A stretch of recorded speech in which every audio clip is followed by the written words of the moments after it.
All right. Good morning, everyone. It is Monday, July 26th at 9:30, and we are convening as the Planning, Housing, and Economic Development Committee. We're taking up three substantial items today. The first is a presentation about the Incubator study that we commissioned some time ago and a discussion about that. Second will be a follow-up and continued discussion on our minority business engagement strategy. And finally, we will dive into Thrive Montgomery 2050. And we're joined by many people. Councilmember Joando is audio only for a time, and we'll get going here. So Jean, you've prepared a packet with, good morning, Jean. You've prepared a packet with the Incubator study. I wanted to ask if you could just refresh us very briefly on the history as a kind of background for this conversation today, please. Very good, thank you, Mr. Reamer. So in 2019, which feels like a millennia ago, there was some extra funding left over in the Incubator NDA that the council and the executive decided to use towards an incubator study. And I will let Mr. Fletcher and his team talk about the work they did for that RFP and ultimately what we'll see today. Unfortunately, due to the pandemic, some of the time was not spent to review it. And so during the fiscal 22 operating budget, there were some funding decisions that Mr. Elrich had put into the budget that the committee and the council wanted to come back to and receive a briefing on the study to understand the vision and kind of direction based on this study that the executive was planning to take the incubators. And so the FED committee requested this summer that Mr. Fletcher and his team come over and present the incubator study. And then the committee can decide whether future follow-up is required or wherever the discussion goes in terms of next steps. But that's where we are today. Okay, great. And a little additional history, we had originally planned that MCEDC would take the lead to procure the study and manage that process, and the executive branch insisted that they would do it instead. And they did not provide that funding to MCEDC and chose to procure that study themselves. And we have not really received any requested action from the executive branch as a result. So we are now 2 years in here, and really not much has changed as far as I can tell. And we need to get this thing moving. So I'll invite Mr. Fletcher to share any comment he wants to make, and then we'll go to the presentation and we'll talk about next steps. Hey, good morning, Councilman Reamer. Thank you.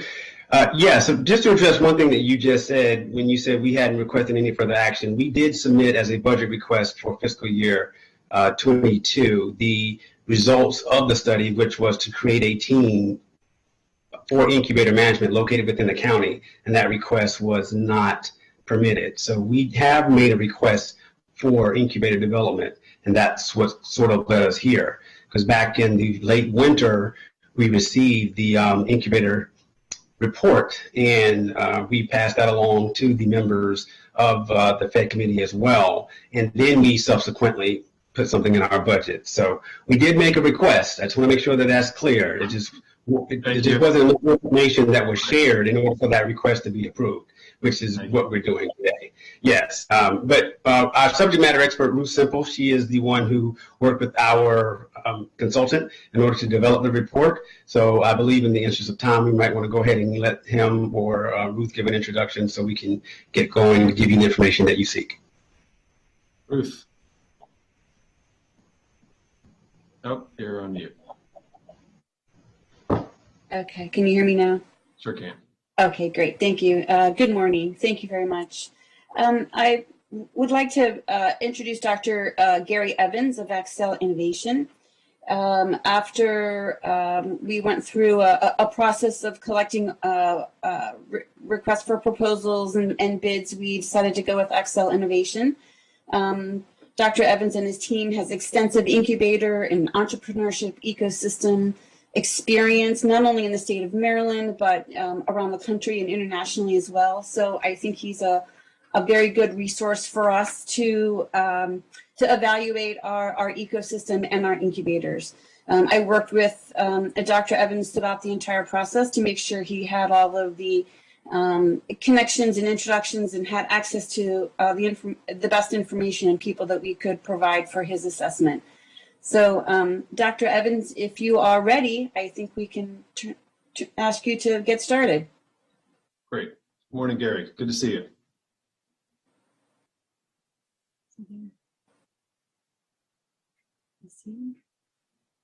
Okay, can you hear me okay? Yeah.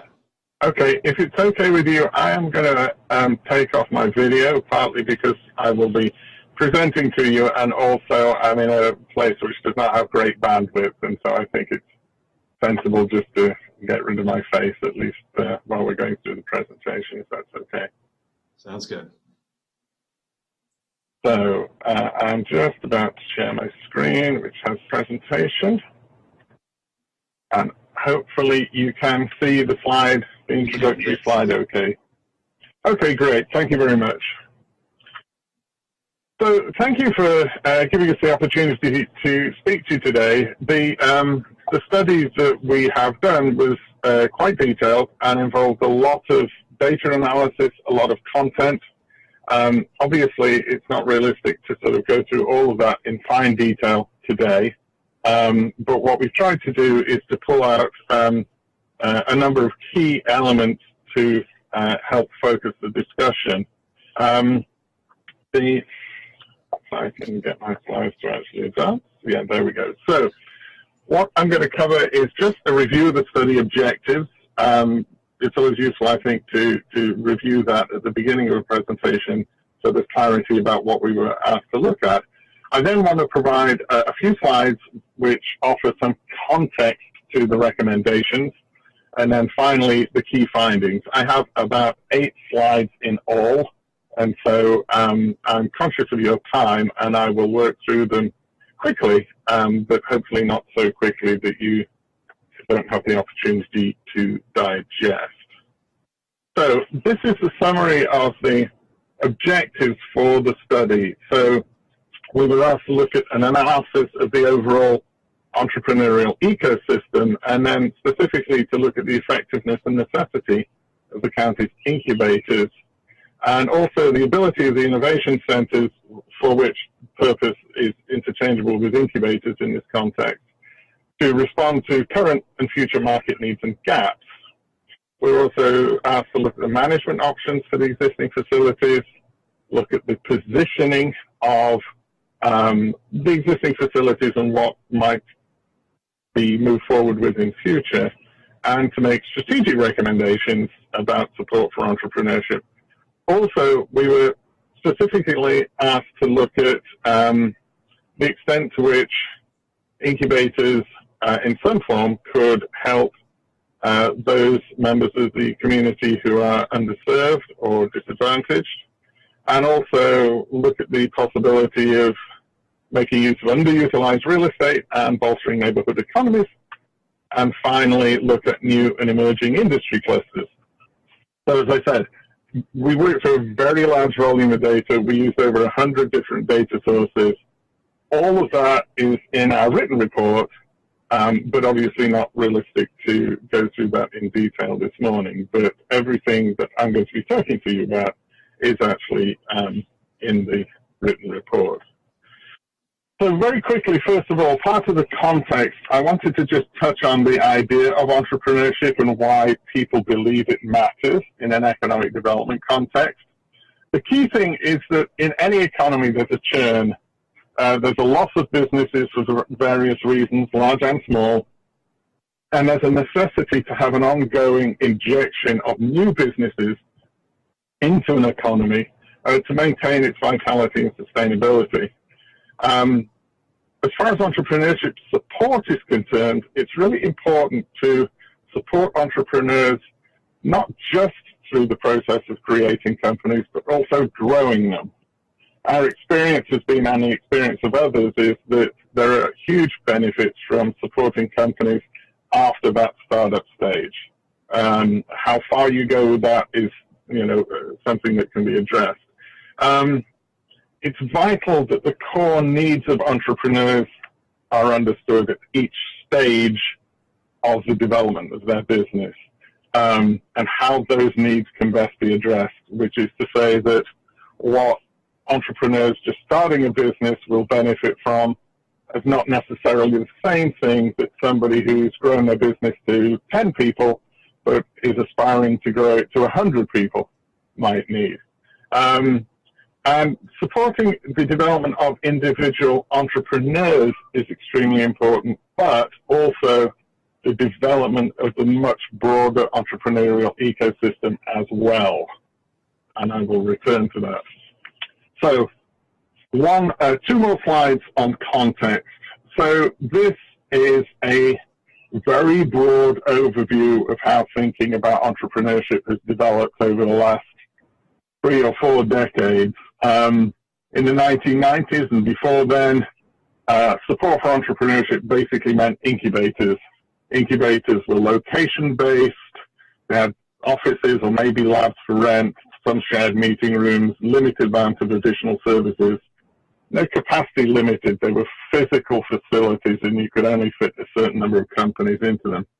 As we moved through the 2000s, the idea of co-working emerged, again at specific locations, but pretty broadly based, open to most people, not just entrepreneurs. Shared workspace, shared meeting rooms, but really no additional services. In the 2010s, we got into the idea of accelerators, which are not location-based. They tend to be targeted at specific groups of entrepreneurs, maybe from an industry or from a geographical location. They are cohort-based. That means they get, a group of maybe 20 entrepreneurs who go through a program together, and it's a time-limited program, and that's very scalable. But if you look at all of those three things together, from an economic development perspective, economic development strategy tended to focus on these individual projects, an incubator, an accelerator, or maybe a finance program. As we got into the 2020s, the idea of innovation districts matured. It had been around for quite a long time. And the essence of an innovation district is, again, it's really a real estate play, but it provides office and retail, which is specifically designed to be attractive to entrepreneurs and to create a place, a sense of place, an environment that is attractive to them. That, again, is somewhat capacity limited in the sense that even a district can only hold a certain number of companies, but it's clearly on a much larger scale than an individual incubator. And so since the mid-2010s, however, this idea of ecosystems has emerged. I mean, you could probably go back a long way to figure out exactly where it originated, but it really came to the fore over the last probably 7 or 8 years. The point about ecosystems is that they're sort of organic, they're self-organizing, they respond to the external environment. And you can have ecosystems that function at a city level, a state, a county, a region, even an entire country. And the idea about ecosystems is that you're supporting entrepreneurship from startup to large-scale growth. And what ecosystems are, at least in one perspective, is they're networks of interconnected resources, and you get networks of networks. So you might have a network which is relevant to bioscience. You might have another network that is relevant to software development, but they're all part of this larger ecosystem. Ecosystems have multiple stakeholders, independent stakeholders. There's no real top-down management of an ecosystem. And the focus is very much in developing connections between the participants in the ecosystem and building the capacity of the ecosystem as a whole. And at least in one sense, the scale of the thing is really limited only by the number of participants. And this is a significant point, and the right-hand side of the slide is the thing I would really like you to focus on, because the acceptance of the idea of ecosystems really introduced a different mindset with regard to supporting entrepreneurship. And economic development strategies for entrepreneurship started to focus on developing the ecosystem as a whole. So no longer we're going to have an individual incubator and that's how we'll support entrepreneurs, but we are going to do what we can to support that much wider, much larger ecosystem that will support all entrepreneurs. To do that effectively requires a number of things. You have to understand the ecosystem. You have to identify what are the emerging industries and technologies, and you have to keep doing that on an ongoing basis. It's not a sort of one-time snapshot. The key then is looking for gaps in the ecosystem and what are the potential solutions to fill those gaps. And because an ecosystem isn't a single organization and no single organization can manage it as such, there's a significant component which is about convening stakeholders, building consensus, agreeing priorities for action. And then, having done that, in partnership, stakeholders can develop appropriate resources, which might include incubators, accelerators, innovation districts, really anything that addresses an identified need. The point about that is that from Montgomery County's perspective, the county itself does not have to develop all of those resources. The role of the county potentially is much more as a catalyst, as a convener, as a source of information, undertaking proactive outreach, proactive connection building, and certainly building the brand, if you like, for entrepreneurship within the county. But it's a key point. You're trying to support the ecosystem as a whole, but you are not taking the responsibility for implementing everything that needs to be done. Your role is much more as a catalyst, and I use the word catalyst advisedly because in chemistry, a catalyst doesn't get used up when it participates in a reaction, and it can keep on working indefinitely. And so you're creating something here which, if you like, is an engine for understanding the ecosystem and planning action and instigating action on an ongoing basis. So we have done a fairly detailed analysis of the existing entrepreneurial ecosystem, which, as you'll recall, is one of the things we were asked to do. Distribute a lot of data, and as I said, the data is all in our report. This is a very, very high-level summary of it, and inevitably is a little sort of broadly painted. But the county clearly has a lot of strong foundations. Some phenomenal existing companies. There's great access through the location and through existing connections to all kinds of different markets in terms of geography, industry, technology, those kinds of things. Very, very good physical infrastructure, although the reason that's in brackets is that there are some things I'm going to say about the incubators themselves in that regard. Phenomenally good workforce, very highly educated, you know all these things, a lot of management expertise, which is really, really important if you're trying to support entrepreneurship, because one of the key things, which is the biggest challenge for entrepreneurs, is getting access to the management expertise they need. A great culture of innovation, some really distinctive strengths. Montgomery County really stands out for generation of intellectual property. Creates more patents than any other county in Maryland, even on a per capita basis. And access to finance, we can have a separate conversation about this, but actually access to finance in Montgomery County is pretty good, particularly if you're looking at the kind of finance that later stage entrepreneurial companies need. Where are the weaknesses? And I would hesitate using the word weakness because it sounds much more pejorative than it really is, but that's the language that's used for these things. Leadership and networks, what that really means is all of these points are talking about that idea of the ecosystem as a big network or a network of networks. The functioning of the thing depends critically on the connections between the people and the organizations and the assets in that network. And actually in Montgomery County, and this came through in many different ways, those connections are relatively weak. Individual entrepreneurs are not well connected with other entrepreneurs. The resources that are available to support them are not necessarily well connected.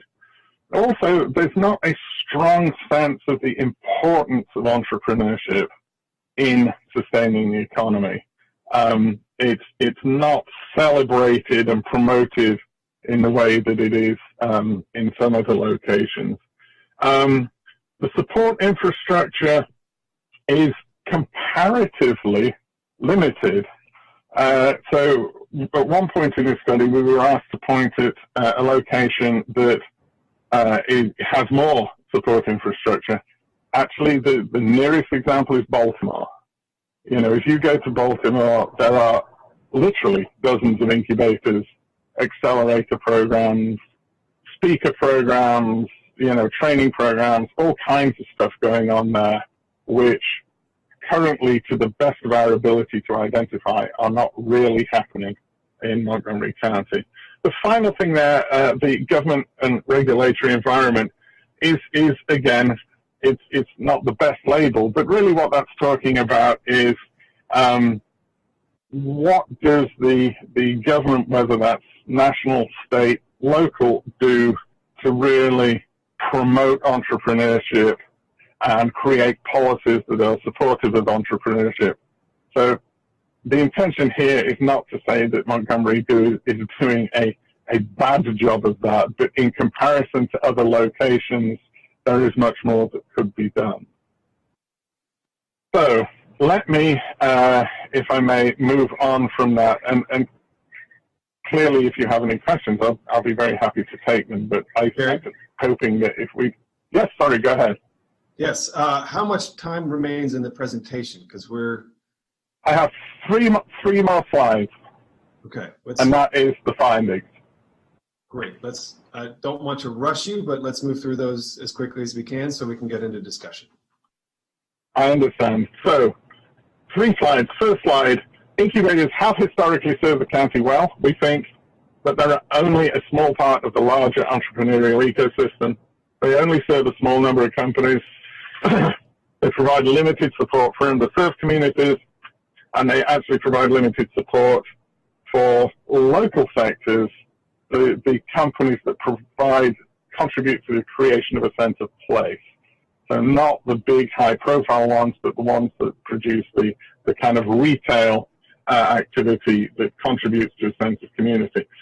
The county has a lot of capability in emerging markets and technologies beyond biohealth. Biohealth makes a lot of sense for Montgomery County, but there's lots and lots of other good stuff going on here, which provides a platform for future growth.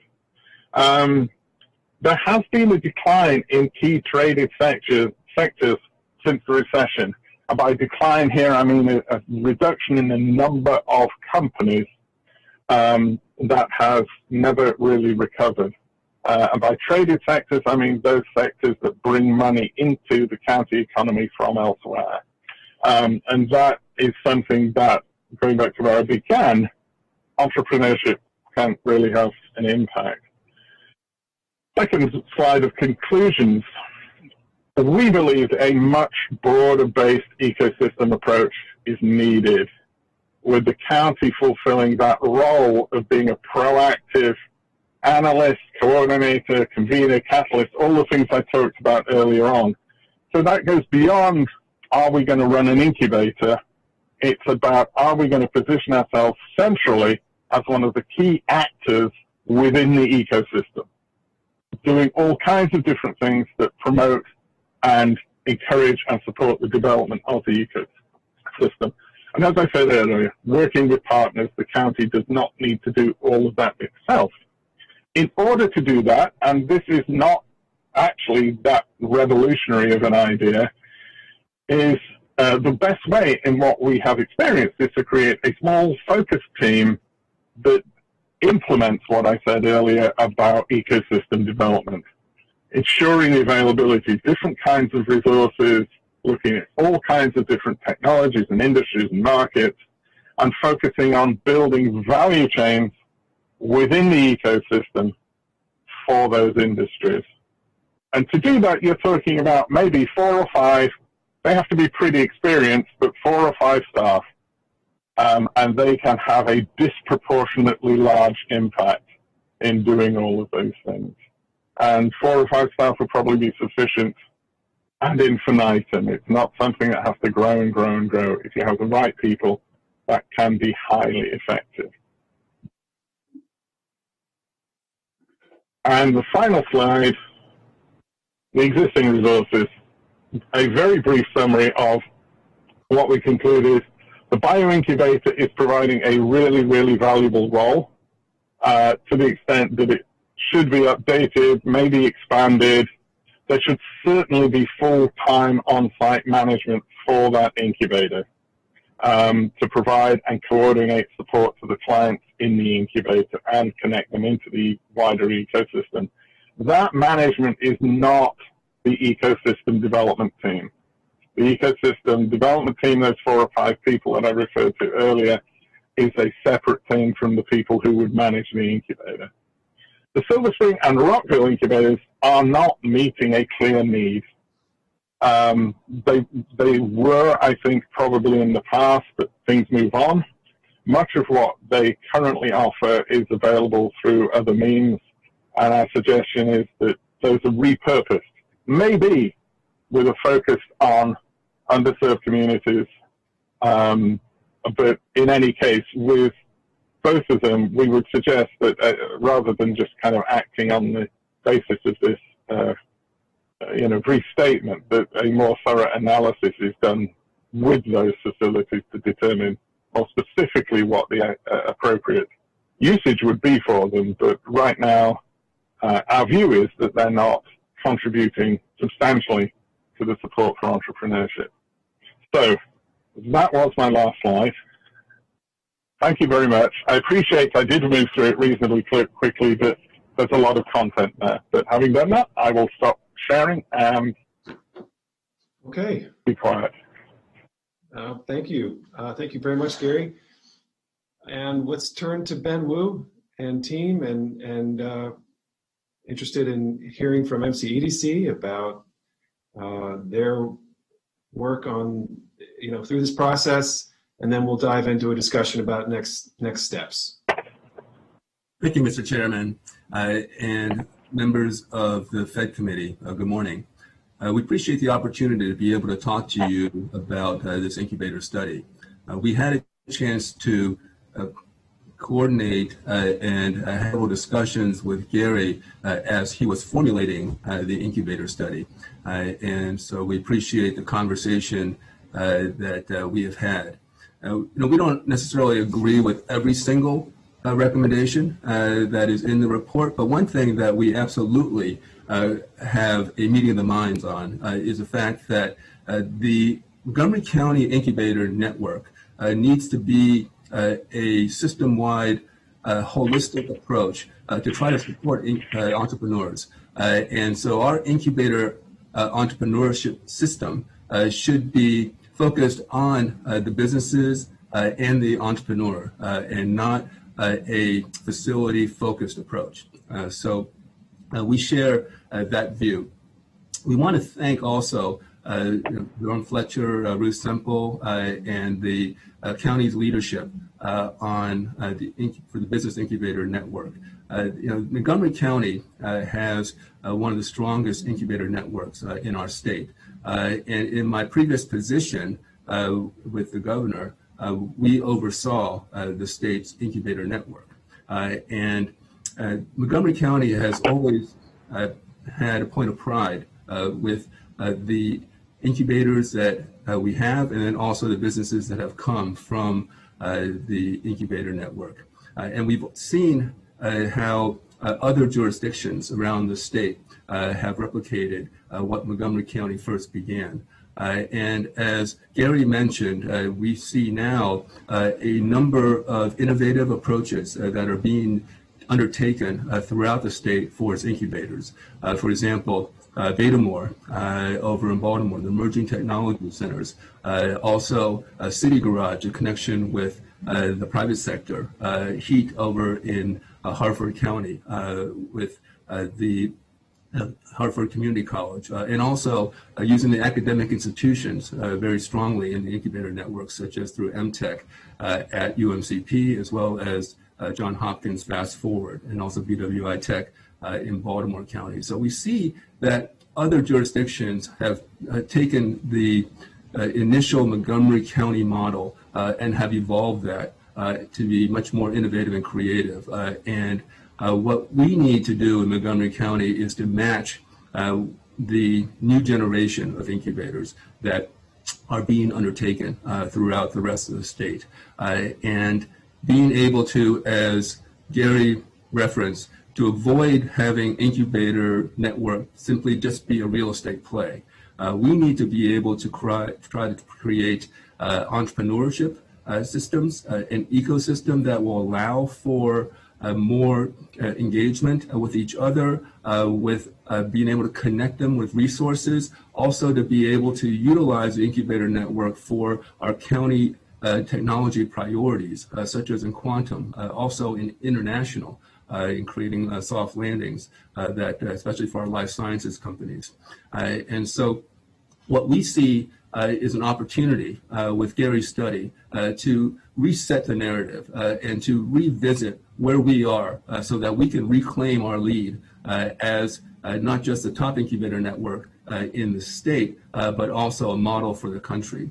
And so I wanted to now turn it over to Brad Stewart, who is our Senior Vice President for Business Development. Brad, as you know, is a seasoned life sciences executive, and he spent his whole career in private sector. And Brad can explain a little bit about what businesses are looking for and what they seek when they go into the incubator network, and how we can best support these businesses grow, evolve, and have them mature so that we can have a evergreen cycle of companies going through as they graduate out of the incubators and into their own space, and then we can bring in more of these emerging and nascent companies into the network. So let me turn it over to Brad. Thanks, Ben. I appreciate it, and I appreciate all the members of the FED committee for allowing me to appear. I think Gary did a wonderful job of pointing out some of the opportunities and challenges in front of us. So businesses really do need support to understand how to make it from the level they're at to the next level. And I think we see some pretty unique challenges here in Montgomery County. I think those are, I think what he's pointed out here is there's an incredible opportunity in front of us that we'd certainly hate to miss. And unfortunately, he's not the only person that's pointed that out. There's not truly an entrepreneurial ecosystem here in Montgomery County. There's no system or network in place that helps to engender entrepreneurism, that helps to take businesses or potential entrepreneurs and help them understand what that actually means and how to build a business successfully, and how to continue moving up levels of that business and to grow, where they can continue to add employees to create a successful business that brings value to our economy. So from that perspective, that's sort of on an ecosystem level. I think we desperately need that here as an organization which can build that entrepreneurial network, that infrastructure, that feeling, and that's a longer term issue, a cultural issue that I think we need to look at. And I think to point to discussions later on in this hearing, that occurs across every group that we deal with, across all of our minority groups and others. It really is, how do you engender that spirit and help it be successful? But for businesses, they really do need a clear understanding of how to be successful with the businesses they're operating. Typically that involves, how do I finance this business? How do I develop a business plan? How do I attract customers? How do I move down the value chain of the type of business that I'm in? Some of those are pretty fundamental. They can be served by entrepreneurs who are well experienced and have done that in other industries.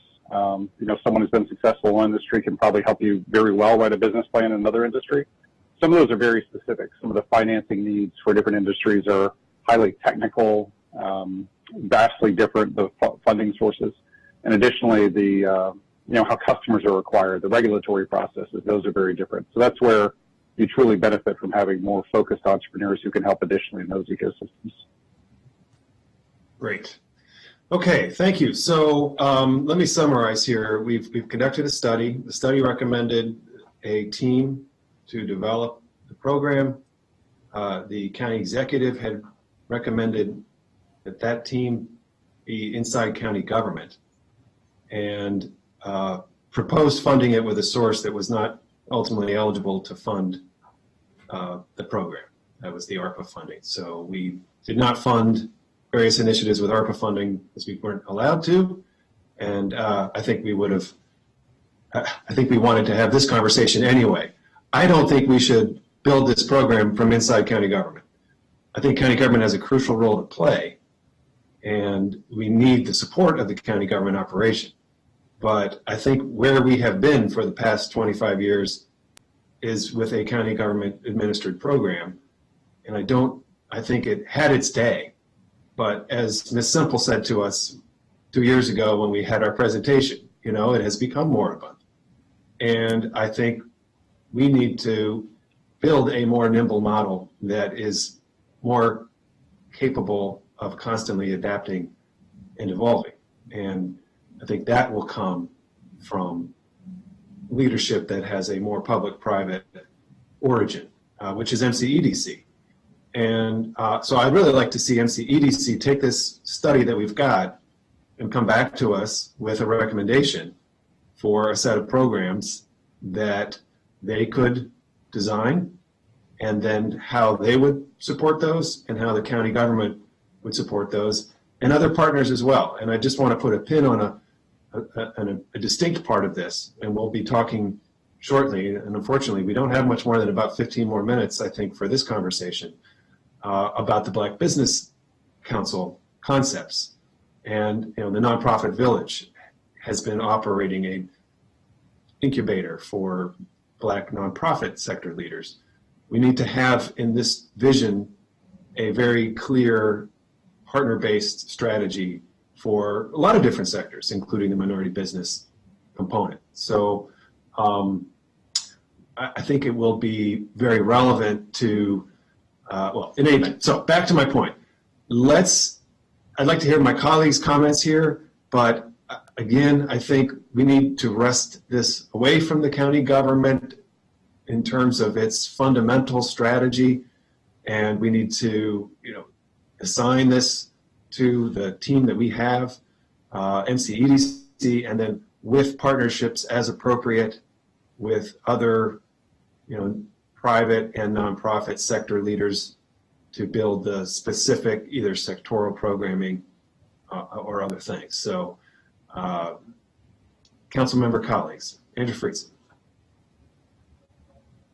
Thanks. First of all, Dr. Evans, thank you for the report. I think it's really thorough and helpful. I appreciated the conversation that we had as part of your work on this, and really do think that this is helpful. I think in terms of the budget request, I agree that the recommendation was for money that wasn't eligible, and so we weren't really able to fund it during the budget. And I still am not totally certain that we actually have a real plan here. I mean, we have recommendations from a report, which are really helpful. I think we need to then operationalize the recommendations within the report into an actual, detailed, focused plan with timelines and metrics and specific goals. If that exists, I haven't seen it. It wasn't part of this. That's what I'm asking for. Yeah, exactly. Today. So I do think that is the natural next step to this. I think it's a good first step. Obviously, we've been delayed in this longer than any of us would like. That delay happened well before COVID, frankly, but was certainly exacerbated by COVID. I just had a couple questions. Speaking to the chair's point, Dr. Evans, do you have any thoughts of housing things in county government versus public-private partnerships and how it works in other jurisdictions? We're certainly not the only jurisdiction in the country that has a public-private partnership. I mean, the kind of words that you used, analyst, coordinator, convener, catalyst, those are not things that traditionally county government has been particularly good at when it comes to the private sector. I think that's one of the challenges that this program had, but I'm just curious as to how you see that and what you've seen as successful approaches.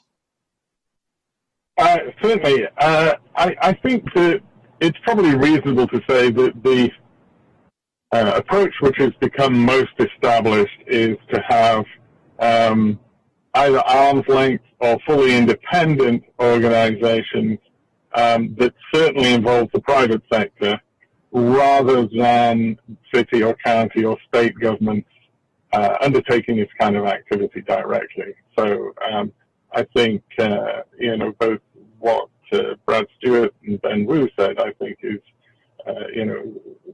quite correct. This is something that needs that much broader involvement. And far be it from me to comment on the extent to which public sector organizations are able to work in the agile way this requires, but certainly I think it's reasonable to say if you look around the country and elsewhere, that's the model that is most broadly being found to be most effective. Great. Well, that seems consistent with the suggestion here. And, if we could, perhaps look at what the successful models are in other places as EDC comes back to us with recommendations, I think it would be helpful to say, here's what we're proposing. Here's where something similar has been done. Here's what they have seen, as a result of it. I think it would be helpful. I don't think we have to reinvent the wheel here. I think there are lots of jurisdictions all over the country that are doing this well, that we could model it after. Just last question related to this. I think, I agree with where we're headed with the conversation, but you talk in the report, you talked again today about, Germantown having value, the Germantown Incubator. And we've heard that before. And I think, intuitively we've seen that. But why is that? I mean, you're an expert. I'm not an expert. Why do you think, and I'd like to hear from Dr. Evans and Ms. Semple, if that's okay on this, why do we think that Germantown is working, the other two aren't working? Is it because it's sector focused? Are there other reasons for that? Is there a combination? I'd just be interested in both of your views, both from a global sense from Dr. Evans and from a specific hands-on sense from Ms. Semple, if that's okay.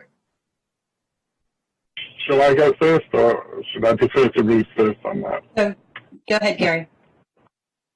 So I think part of this is a question of chronology. The reality is that, as I said on my slide, the bioincubator needs for want of a better way of putting it, needs a facelift. It's not functioning as well as it might. However, to your point, those kinds of initiatives that are sector focused, that provide resources and assets which early stage companies in that particular sector could not otherwise effectively or cost effectively access, are things that really add value. Now, if you go back 30 years, incubators that just offered office space to small companies were offering something that was actually very difficult to get for startups without good covenants and bank records and those kind of things. Times have moved on. Much of that is now available through co-working spaces and entirely through the private sector. So, to your point, it's sector-focused, and more than that, it's providing resources that those companies could not easily access anywhere else. And so that's where you're focusing the effort. Mm-hmm. Sorry, Ruth, I'll just say one more thing. There are other examples in other industries. For example, I think one that we quoted in the report in North Carolina focuses on providing support for prototyping for companies that are developing new products. But it's the same rationale. They're providing high-cost resources that those companies could otherwise not access. So are you feeling a specific gap for a broad, cross-sector environment, or focusing specifically on an individual sector at a specific location, you think have proven to be the more successful models? As opposed to this general idea of just being a place for business to start and to grow, it's too broad-based and doesn't necessarily lead to success generally. Yeah, I mean, if Montgomery County had a population of 50,000 people and was trying to do something to encourage entrepreneurship, then you might say, let's create an innovation center where that one location tries to serve as the focal point for all of this stuff. For a county and an economy the scale of Montgomery counties, it needs to be much broader than that. And you might well find that there are other sectors where some kind of specialist facility like the bioincubator would be appropriate. maybe things like quantum computing, some of the other things that you've identified as priorities, advanced manufacturing. So it's not just bio, but what you have is a good example of that. Yep. Well, Okay. Go ahead. I think Ms. Semple should. Yeah, yes, thank you so much. I would concur with Dr. Evans, and just to put a finer point on it, the Germantown Innovation Center has, for example, a backup generator. It's got equipment, an autoclave, a DI water system in the building, that young and small labs that young life science companies need and can't afford on their own. Just to highlight, today the Germantown Incubator is 94% occupied. We've got 23 companies up there. We have been supporting some fabulous growth. We've had a couple of new companies. We've had 2 graduations. So the Germantown Incubator is doing well. I completely agree with Dr. Evans. It could be doing better. It could be doing more.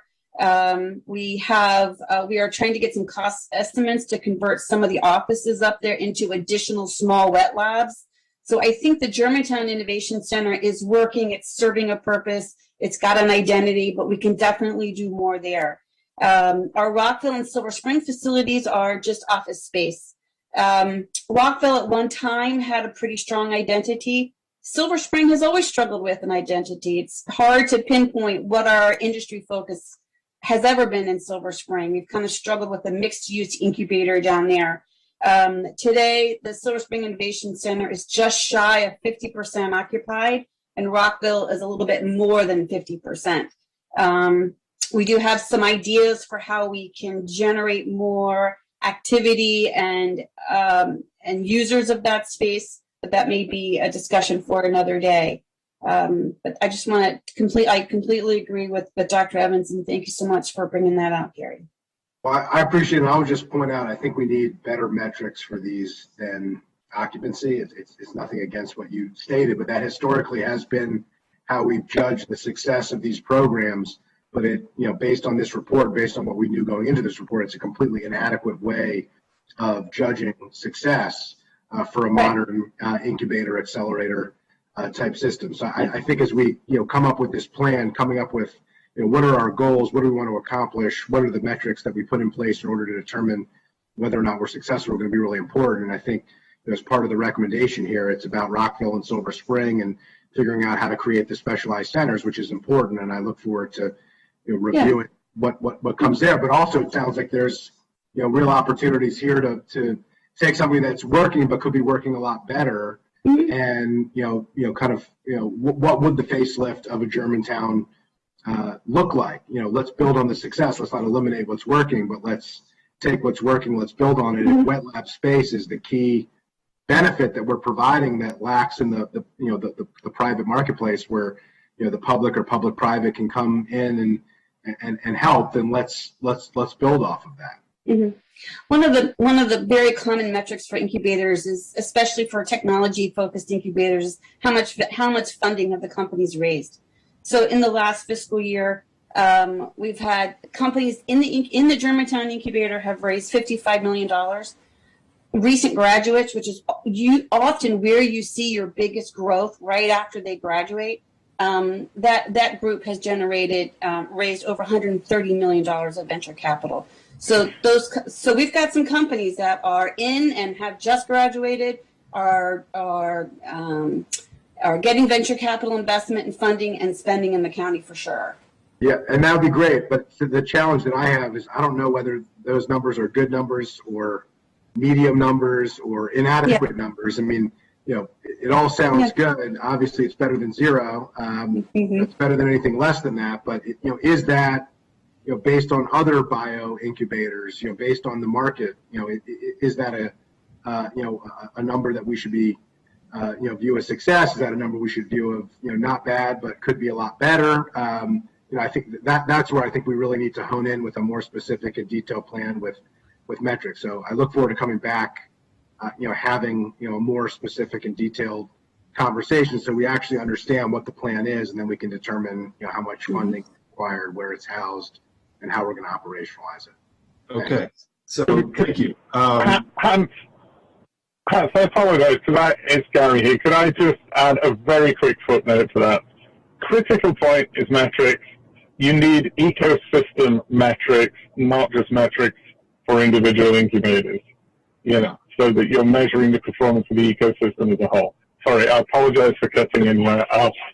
Well, and I'll just add, it's not surprising that the Germantown Bio Incubator is doing well. It's in a great location, proximate to the sector. It's on a campus, a lot of resources to support it with Montgomery College, and it's in a growing sector in the county.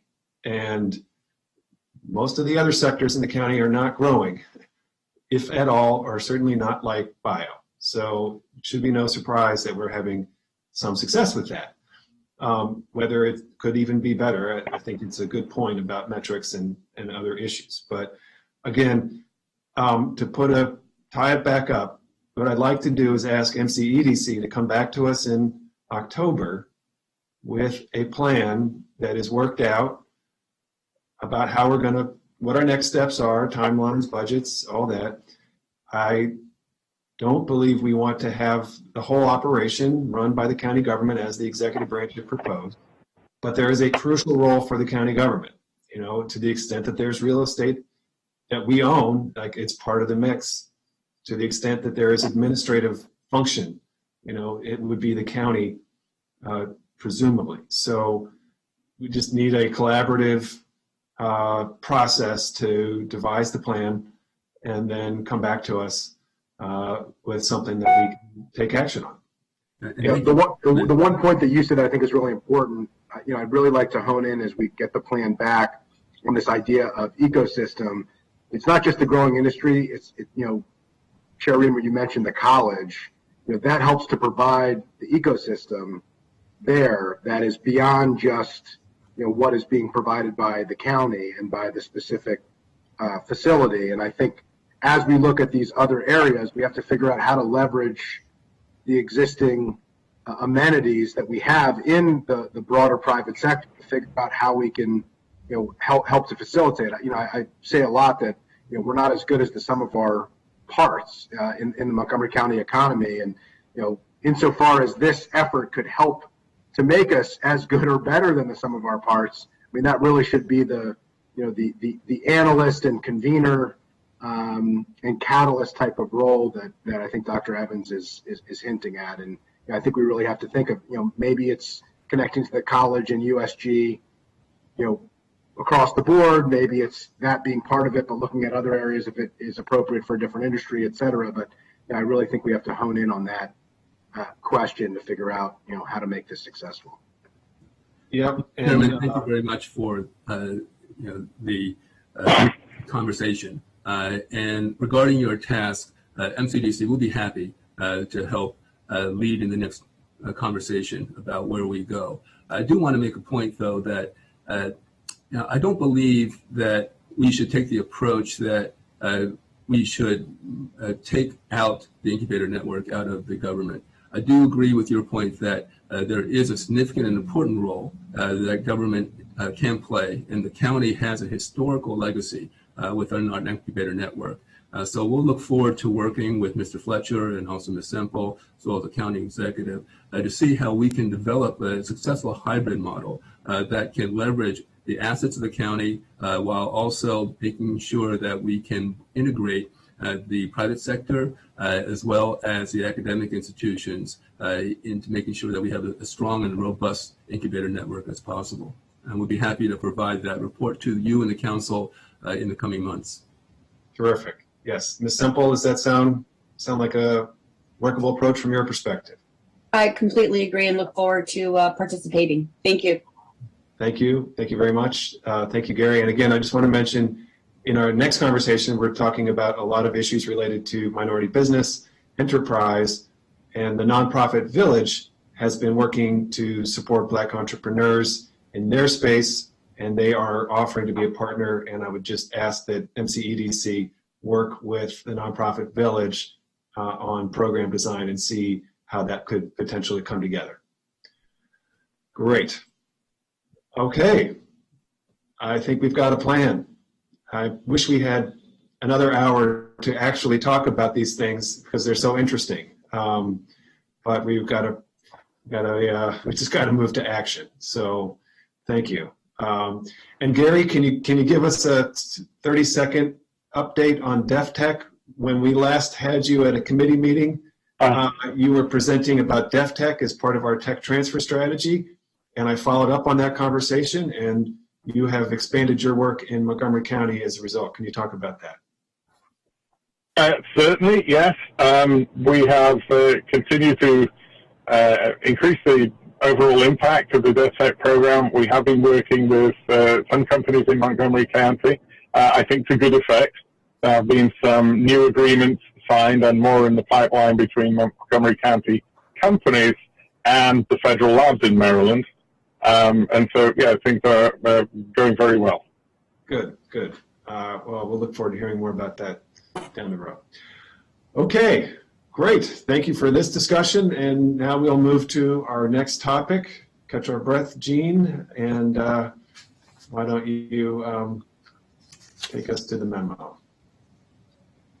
Very good. And we are joined by a large host of individuals, both from MCDC, executive staff, and Black business community and business leaders that have been invited by the chair to join this discussion. As the memo noted, the committee met on June 21st this year to hear from MCDC about its minority business engagement strategy. From that conversation, the committee requested that executive staff return and answer a couple questions or topics related to that discussion. Staff has noted those two topics. The one was an overview and understanding on the roles and responsibilities between the county and its relevant partners on creation, implementation of a strategy for the county's businesses of color and women-owned businesses post-pandemic. And the other one is working with our partners in the county to give an inventory of initiatives to support businesses of color and women-owned businesses, whether post-pandemic or just in general. What was provided was a standard operating procedure for the County for Business Advancement Center, and I'll in a moment turn back over to the chair, and the executive staff can talk through that information, any other information they wish to share. In addition, the chair shared a memo earlier this morning that I'll also defer to him to speak more about when he's ready. So with that, that's where we're at. We're coming back to this, and it's initially a conversation about how the executive staff have responded to the questions that the Fed committee had from last meeting. Thank you. Great. Thank you so much. Yes, what I had requested at the last meeting was a presentation from the executive branch about their vision and strategy to support minority-owned businesses, women-owned businesses, and especially Black-owned businesses. And so, Mr. Fletcher, you've shared the operating procedure manual for the For Business Solutions group, and I guess I'll turn it to you to expand on that in any way that you'd like to do. Yep. Good morning, Councilman. Thank you again. Yeah, so the For Business Advancement Center operating manual did outline how we approach the process of ensuring that the minority groups are engaged throughout the county. We do have staff here, Daniel Crome and Judy Stevenson, who were original members of the Business Solutions Group, who now are part of the Business Advancement team. They are the primary staff and advocates for the minority outreach that we do in various ways, including most recently, I would say the biggest thing that we accomplished was the Economic Recovery and Revitalization Town Hall, which had a small business recovery group led by Ms. Stevenson, and included many of the minority groups that you are discussing today. So aside from the document that speaks for itself, I will let Mr. Coroma and Ms. Stevenson add anything before we get into discussion, before we answer questions you may have. Thank you. And after Mr. Coroma and Ms. Stevenson, I will introduce our many guests today. Thank you. Good morning, Council Chair, Committee Chair, Reimer, and members of the Council. So my piece is around in terms of when we identify, how do we identify in terms of the businesses that we're talking about right now in terms of minority businesses. And so part of the work that I did was to make sure, I think when you guys passed in terms of the resolution, there was an assignment to the executive to select a staff to reach out to minority businesses and ethnic nonprofits. So There are many that were in informal networks, and so because of that, I was able to put together a team outside of county government to engage these groups. But more importantly, I also worked with many of the internal staff, especially the Office of Community Partnerships, because they have ethnic liaisons there. But also I brought in our business resource partners to ensure that we can provide not only the access to information, but especially when it comes to language access. Businesses who English was their second language, and they were not literate in terms of the English language as well. So as a result of that, we didn't reach all businesses, of course, but we reached a lot of businesses, and which is also reflective on the number of applications, but also of minority businesses that were able to access the grant programs that we ran. So I'm going to stop here for now and then turn it over back to maybe Judy. Thank you, Daniel. Thank you, Councilmember Reamer and other council members on the call. Appreciate your time. To Jerome's point, one of the pardon? Judy, I just want to say before you start, if you're not speaking, if you could please mute, as we're getting a little background noise. So thanks. Okay, thank you. So anyways, as Jerome alluded to, one of the things we did throughout the pandemic that I think will serve us in good stead going forward is that we convened a group of business leaders from all parts of the county and different chambers and other business membership organizations that met weekly for 51 weeks during the pandemic. And it was a highly successful opportunity to have a two-way conversation between the business leaders and the county leadership on what policies and procedures were being implemented and how they could be improved. So it was just really a very, very valuable opportunity to open those lines of communication. I see Dr. Valentine is here. She was an active member of that group, as was Ken White, who I think I saw a few minutes ago. So that format, it has been recommended that we continue that group going forward so that we have a continuing connection to the business community, small businesses, business leaders, and from all of the different chambers and business membership organizations representing all different types of businesses. So that was a really great learning experience and a really, really great positive opportunity to interact with many, many members of the small business community. And as I said, we would consider or propose that advisory group go forward as a valuable resource for the county. Thank you. Thank you, Judy. Okay, so I really want to thank everyone who has been working together in this space for some time. And over the past 2 months or so, I've had a number of enormously helpful conversations with private sector leadership who are joining us today. And we've been honing in on requests that have come to us from the Black Collective and other associated community leadership organizations. And I have shared a memorandum with my colleagues, and I've asked staff to share it with everyone who is on the call on the Zoom today, outlining some recommended next steps for how we can build on and strengthen this program. For a little background, MCEDC had been working with the Black Collective on supporting programs, and then again, this was part of the budget submission where the funding source was not an eligible funding source. And so the council was not able to really take that up at that time, but we said we would come back this summer and we would consider a way forward. I think in the interim time, we've had the opportunity, I know I have, to really go deeper with the experts who are joining us here today. And so, there's a set of recommendations that I'll share, but it comes down to, we've got some terrific talent that has been presenting us with a way forward. There's a group called the Black Business Council. Dr. Valentine, Tony Parchment have been building a strategy that we have the opportunity to support. And, it comes from the Black business community. and it is very focused on how those needs have been identified and what support we can provide. So we are generally today, talking about putting ideas on paper that we'll follow up with shortly, for funding and for additional programming. But and I'll turn it to Dr. Valentine to kind of share some background here and more information about her work.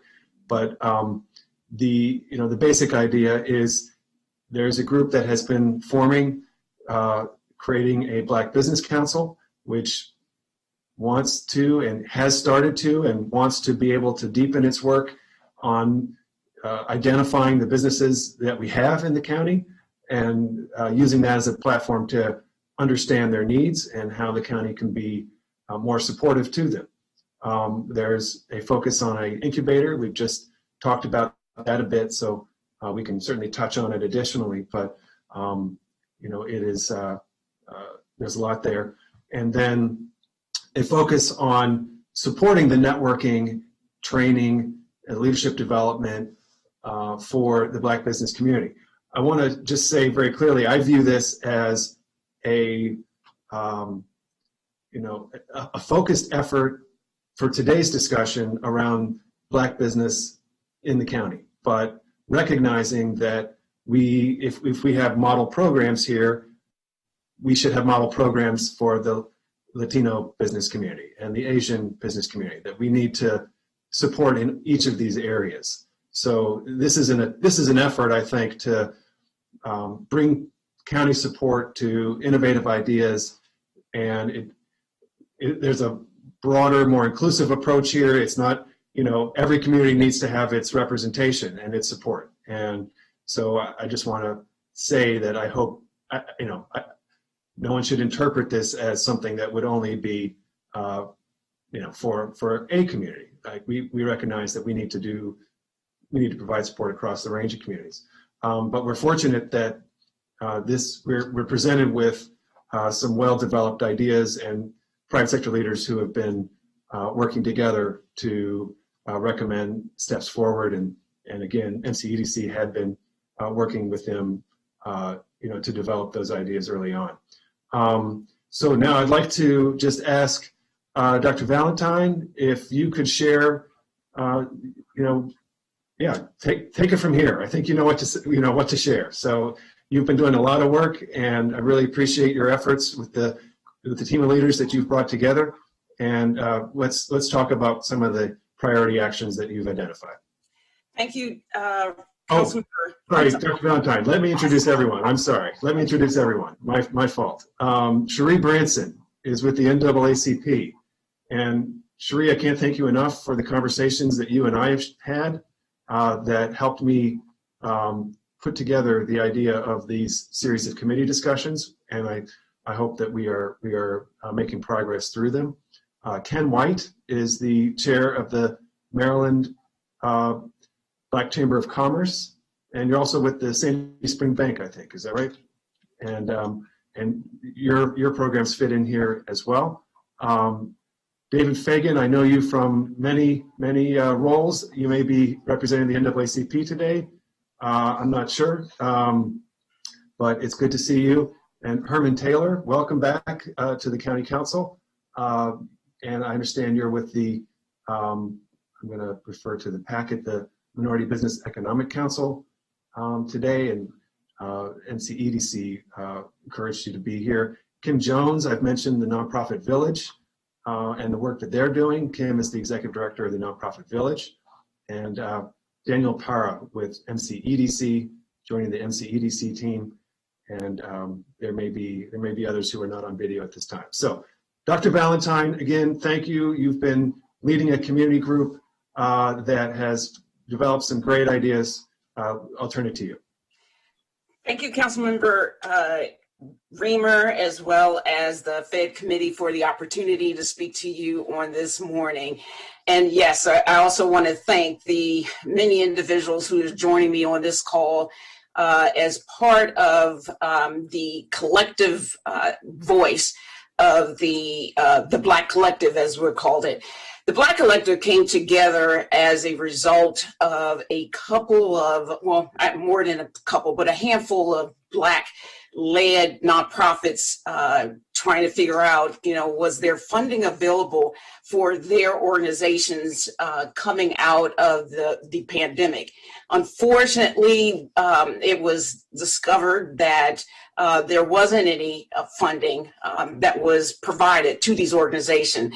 And as a result, I was asked to come in, not only because of my nonprofit management expertise, but also my work with working with small businesses, Blacks specifically, as well as small and women-owned businesses, in determining how do we look at the challenges that are facing not only Black-led nonprofit organizations, but also these this group of Black businesses in the community that are not getting served on the level in which they were, that we feel is necessary in order for them to thrive and survive in the county. And so I worked with Michelle Taylor and Elijah Wheeler, along with Kim Jones and Ken White and many others, Sherry Branson, and many other Black community leaders who are concerned about seeing how can we right this ship, if you will. And we convened a few months ago what we called the 2021 Black Agenda. And out of that came a few asks on the economic development side, which focused on a few key areas. And this is not an exhaustive list, but a few key areas that we feel like should be addressed. And I'm actually really excited that the Incubator review even supports many of the things that we have put forth. One of which is the fact that we need to identify, and currently there is nothing that we know of to be able to determine, like, who are these Black businesses in the community and how do we get support to them? How can we disseminate information that comes out of the county that it will help them move forward? One of the things that I worked with Tony Parchment along with Stacy Brown to come up with we've established a 501c6 Black Business Council, which one of our first projects was to create the Black Business Database, for which it is a free source, free tool for Black businesses to not only register their business. This is 100% Montgomery County based only. They register their business so that in the event that someone wants to do business with a Black business, there's a database that will be able to find them. And then this is a tool we feel is not only something that can be used in the private sector, but as well as when the government wants to make sure that opportunities are reaching Black businesses and that Black businesses have an opportunity to know that these opportunities exist, that they will use the database. Other things that we determined was a great need was an incubator program or system, if you will, that is set up with a focus on Black businesses. And Nonprofit Village, with the leadership of Kim Jones, has graciously suggested, hey, we've been working with the Maryland Black Chamber of Commerce for many years, who are already part of their incubator system, and has extended that opportunity to Black businesses in the county. We've also have suggested that these Black businesses very much need all of the ecosystem support that Dr. Gary just mentioned, access to finance, in which Ken White and M&T Bank and many others, as well as Mr. Fagan, have been working toward putting into place. So there are organizations, there are programs that are in place that we feel that with the support, with the investment of the county, can strengthen the Black businesses, Black-led nonprofit organizations in the community. And finally, we're looking for us, just support in helping us strengthen these networks. And we've already heard how that especially in Silver Spring and Rockville, that network and that support is not there. And so one of the things that MBCC has done is establish a leadership academy. So we have resources. We're already trying to put things in place to support the need, support the growth, support the growing of wealth in Montgomery County through Black businesses. We are starting to do that, and what we need, Councilmember Reamer, as you and I have discussed, is the support. And as a small Black business owner, I can tell you that you don't just open a business, right? You have to invest in that business. And so what we're asking is that the county invest in Black businesses that will not only help them grow, but it's also an economic benefit to Montgomery County. So thank you again for the opportunity, and thank you for all who have joined in our conversation. I apologize, I didn't mention Daniel Pereira, Judy Stevenson, as well as Daniel Caroma has been very helpful in helping us have this conversation and be able to present to you today all these concerns that are shared by many.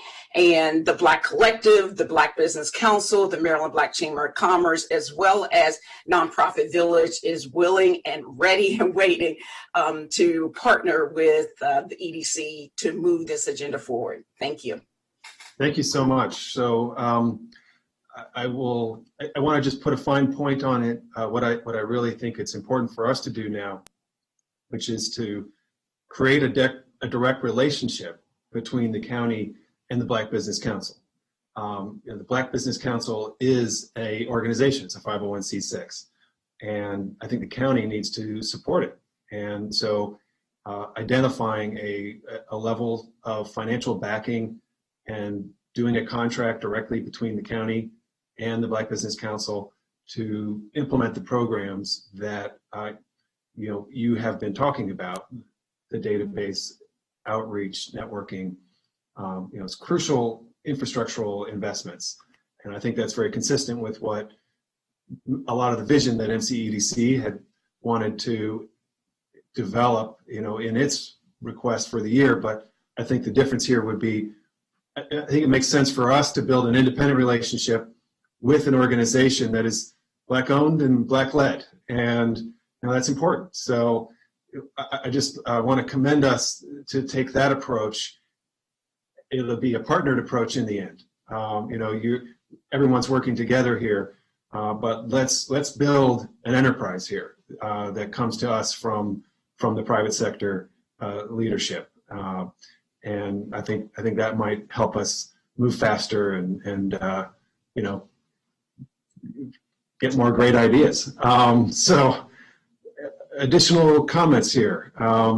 Again, as a follow-up, we would, I think, ask the county, not unlike how we did with the Maryland Technology Council, the Tech Council. We created a direct funding relationship between the county and the Tech Council. We would create essentially a grant that would go to the Black Business Council. So there would be some procurement process to go through for that. Additional comments from others, if my colleagues have any questions that they would like to ask. All right, Andrew.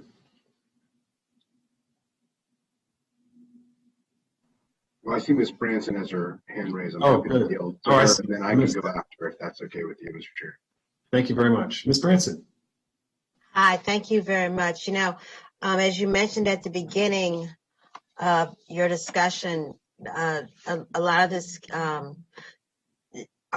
of our conversations, Hans, were under the auspices of the NAACP. I want to acknowledge David Fagan, who is chair of our Economic Development Committee, who's also here. And I also want to, give a shout out to Herman Taylor, who's been championing the cause of Black business in this county for quite some time. But the NAACP, as you know, has a concern about a 360 approach to the well-being of African Americans in this county. We play on every field we possibly can. And to me, economic development really does have to have a 360 approach. And so while I totally support the notion of a grant to the BBC and Nonprofit Village, I really hope that there can be a way to figure out how the NAACP's 360 approach is also included. I mean, we have relationships with folks that don't often go to other things, and, with community members and churches, et cetera. And so because of our long established ties in the community, I think, just to be 100% frank, we need to be at the table too. We started at this table, and we need to be at this table. So I want to thank you for everything you've done. This conversation has grown in ways that I would never have anticipated, and I'm very grateful for. But and I look forward to all of us moving forward together. So thank you. Well said. That's an important point. And thank you. Again, I just want to reiterate your know-how, Ms. Branson, as a former council member, is enormously valuable to all of us. And, you're often able to grab a hold of things and say, let's do something needs to change. And so that's been really helpful. And I absolutely envision NAACP as a partner in the programs that we would build. One of the concepts here is to create something that we thought might be analogous to the African American Health Program that brings together a variety of community groups, community leaders to focus on health programming, which has been enormously useful through the course of this pandemic, just as an example. And so building a similar type of programmatic strategy around economic development makes a lot of sense to me. And I think there's precedent there to say, well, there's an African American health program, there's a Latino health program, there's an Asian health program. We have, that kind of multifold approach. So let's, today we're, I think, taking step 2 in the process, and there's still a step 3, and we can work together as a follow-up on what you think a more precise programmatic strategy would be. But absolutely, I think a critical inspiration here is cultural competency, community relationships. Those are essential to reaching the whole business community. Councilmember Jawando. I think Councilmember Friesen wanted to go, and then I can go. You go ahead, and I'll go after you. That's fine, but I would like to get it. I appreciate it. Excuse me, I'm got a summer cold, so I'm a little. I'm not as enthusiastic as I normally am today. Good to see everybody, and very important topic. I've said this before in many contexts, and I'm so appreciative of former council member and director of procurement Branson's point about a holistic strategy. We can't approach the triple pandemic that Black people in particular went through, the COVID pandemic and the health loss and the death, the economic fallout for families and individuals, and then obviously businesses, 40% of Black businesses nationally gone. And we don't know what that number is here, frankly. It's something that I've asked our Office of Legislative Oversight to look into, in addition to what are the businesses that are here. We know the top line numbers of the size of businesses, but we don't have a ton of info below that, as far as, industry level, where people located, the analysis of that. And so I've asked OLO as part of their work program for next year to do that, to pull that, get a consultant to help us pull that information together. We just had the disparity study conversation that we unfortunately has not moved forward over a couple of years, and we've put the money forward just recently for that to go forward. So we have to understand the nature and scope and size of the problem to have the appropriate solutions. So I just want to say that. I'll give you a very perfect an example. I put forward, and thankfully my colleagues on the FED committee and the entire council, we passed a small business rental relief assistance program, $1 million that was targeted to businesses that have less than $500,000 a year. The application was open for a week, and we partnered with the Latino Economic Development Corporation. We had way more applications than money, but there were not there were not enough Black companies that applied, and I was disappointed in that. And part of the infrastructure we need to build is the ability to get these types of assistance programs and information. And I know that's why you all have created the Black Collective. I want to appreciate all the steps you've taken. That is a critical component to this too, so that when we have assistance, when we have things that can help, we can actually get it to folks so they can participate. And so as we look to spend the rest of our ARPA money, and I hope that we can come back on this rental assistance, right? If you talk about, if you're retail, and not everyone's retail, but if you have leased space, the number one cost for you is leased space. And particularly in the county. So that's an area I hope we can put more money into, and we can work with you all to help get more people to apply. It's just a small example, but of many of the programmatic and targeted approaches I think we need to have in this area. So certainly supportive of a direct funding relationship, but the scope and scale of this problem is deep, and it's going to take multiple efforts on multiple fronts. And so just I'm in it for the long haul with you, and I appreciate the chair for bringing the conversation together and all the partners here. Thank you. Thank you, Councilor Tuanda. The experience that you just shared about the results, that should be a real call to action, right? Like that's exactly what we're hearing, is that we need partners who have those relationships, who know who the businesses are, that we've built the database, and so when you have that resource when you need it. And so thank you for the program you devised. I thought it was an excellent program, and I do agree we should expand that program. I think that's exactly the kind of relief that the federal government intended for us to provide. Help people save their business and make sure that we're reaching the whole community with those kinds of initiatives. Thank you. Councilmember Friedson.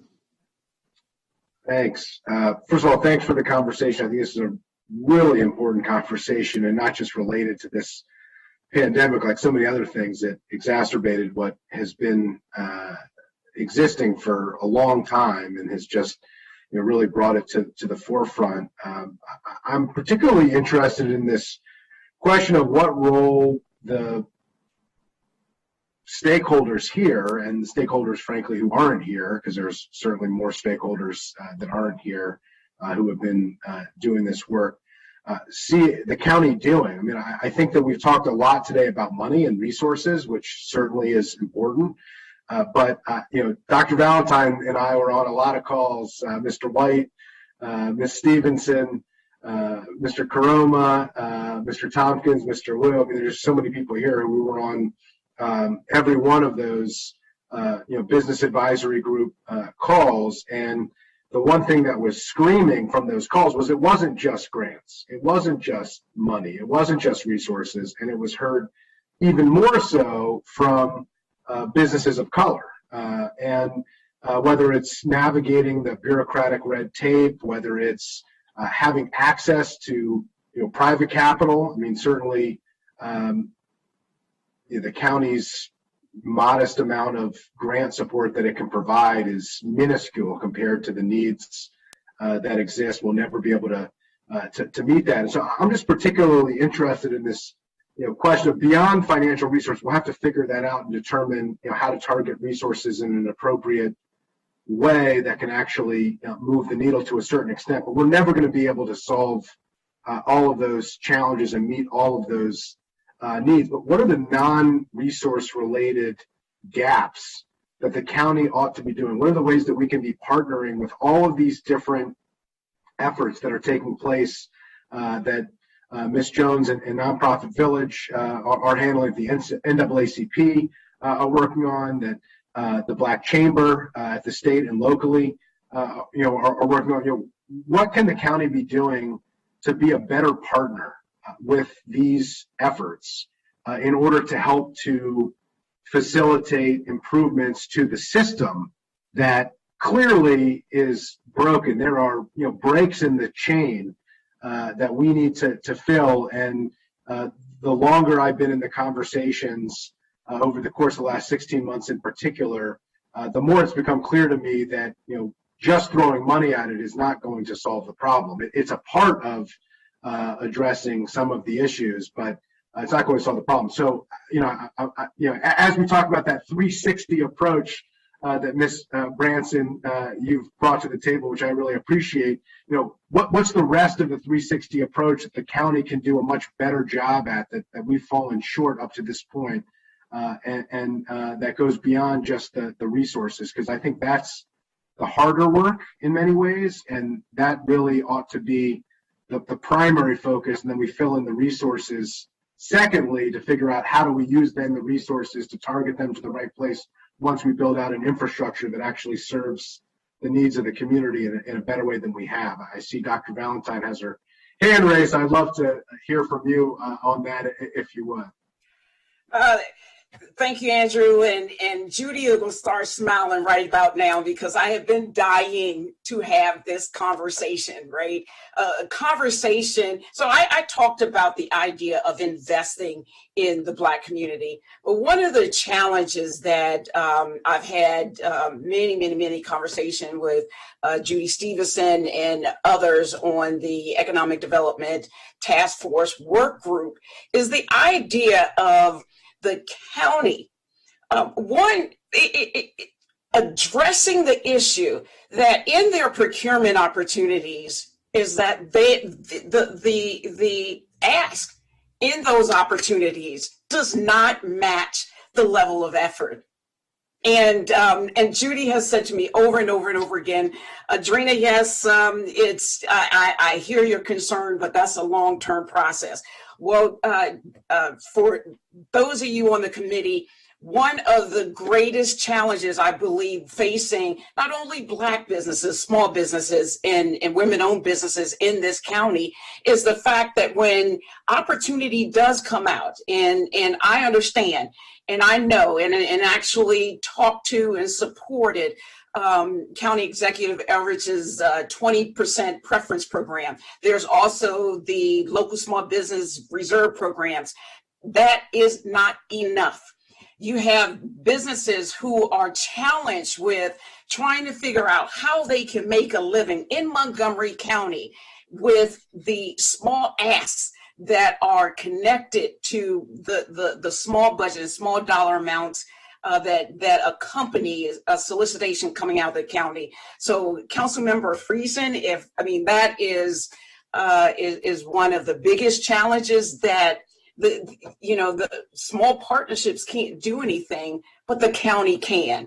And I'm asking on behalf of many voices that I represent that we start looking at how the county decides what is the budget for particular opportunities that leave out the group that we're talking about today. And I'm going to stop there because I know there are many others, such as access to capital is not just a matter of giving out grants and loans, but how do you do it? And there's too many obstacles and barriers in front of these businesses, as well as nonprofit organizations, to figure out how do we get access. And so I believe, and I believe that the county has a very active role in assisting with those efforts to break down those barriers. So I'm going to stop there because I know I'm not the only voice that have non-financial concerns in which we feel that the county could assist with. Thank you. Thanks for that, Ms. Branson. Yeah, I agree with you that we can't just throw money at it and expect that it's going to resolve, but to date, we haven't really thrown too much money at it. And so, you know, money seems to work for other people. I think it could probably work for us too. So let's start there.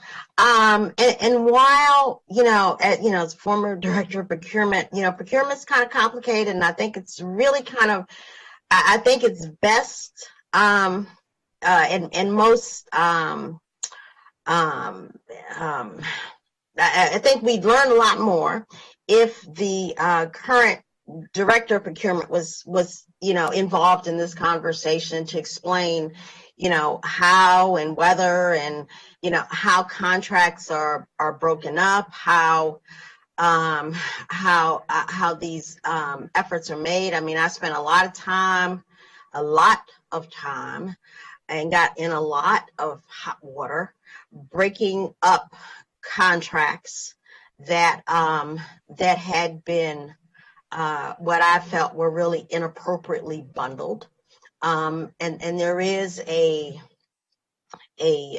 tension, between making sure the contract is small enough so that so that the number of small businesses can actually have a chance, and yet big enough so it actually pays something. I mean, this is this is the tension. We just, by way of example, when I was director of procurement, we had like literally $1 million contracts for landscaping in this county. And one thing I knew for sure was that we had plenty of minority-owned businesses that were landscapers. And, it literally took almost a year to figure out how to break that up, zone it so that it was feasible, how to make sure that it was a set-aside, and how to make sure that it would actually pay enough for somebody to actually undertake this. That's just one really small example. And yet, it would probably work well to have the current director of procurement here to, or in a part of the continuing conversation to express how that same process may be currently in the works for other things. I think that's only fair, but as I said at the beginning, you're right, money isn't solving anything, but we haven't spent a lot of money on this so far. So I think we can really spend some money in helping to build the kind of infrastructure that, quite frankly, in the Black community, this infrastructure, and when I say Black, I mean not only African Americans, but all members of the Black diaspora. We all suffer from the effects of institutional racism that has been a huge part of lack of capital, lack of opportunity, etc. No, the county can't solve all of that, but the county can be helpful. And as the disparity studies have shown, and probably will show again, the county has not been as helpful as it should be. So there are a lot of different ways to go about creating an atmosphere, building an infrastructure, and assuring that it's not just governmental opportunities that are available, but also opportunities in the private sector. A part of this conversation should include the EDC, and what they are doing to ensure inroads into the private sector. The other group that might be helpful to hear from at some point is the Minority Supplier Development Council. That's kind of what they do, is help minority businesses get inroads in the private sector.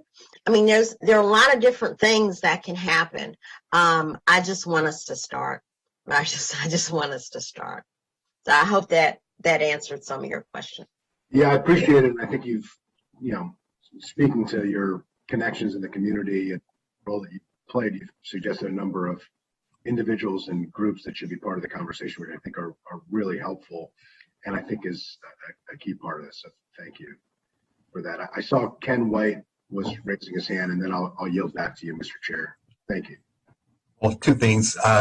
Everyone knows that anytime I have an opportunity to speak, I'm going to reference to access to capital. So I echo are things that we can be doing in the county that we're not doing, that other surrounding counties are doing in the area of access to capital. But also important, big conversation within the collective was access to information. How are we reaching out to the Black community? I think the county could be helpful in how we disseminate information. I think the same people are getting the same information, and we need to broaden database. And we talked about reaching out through churches and fraternal organizations and things of that nature, just kind of diversifying our approach of how are we actually reaching the Black community. And I think the county could be helpful in that effort.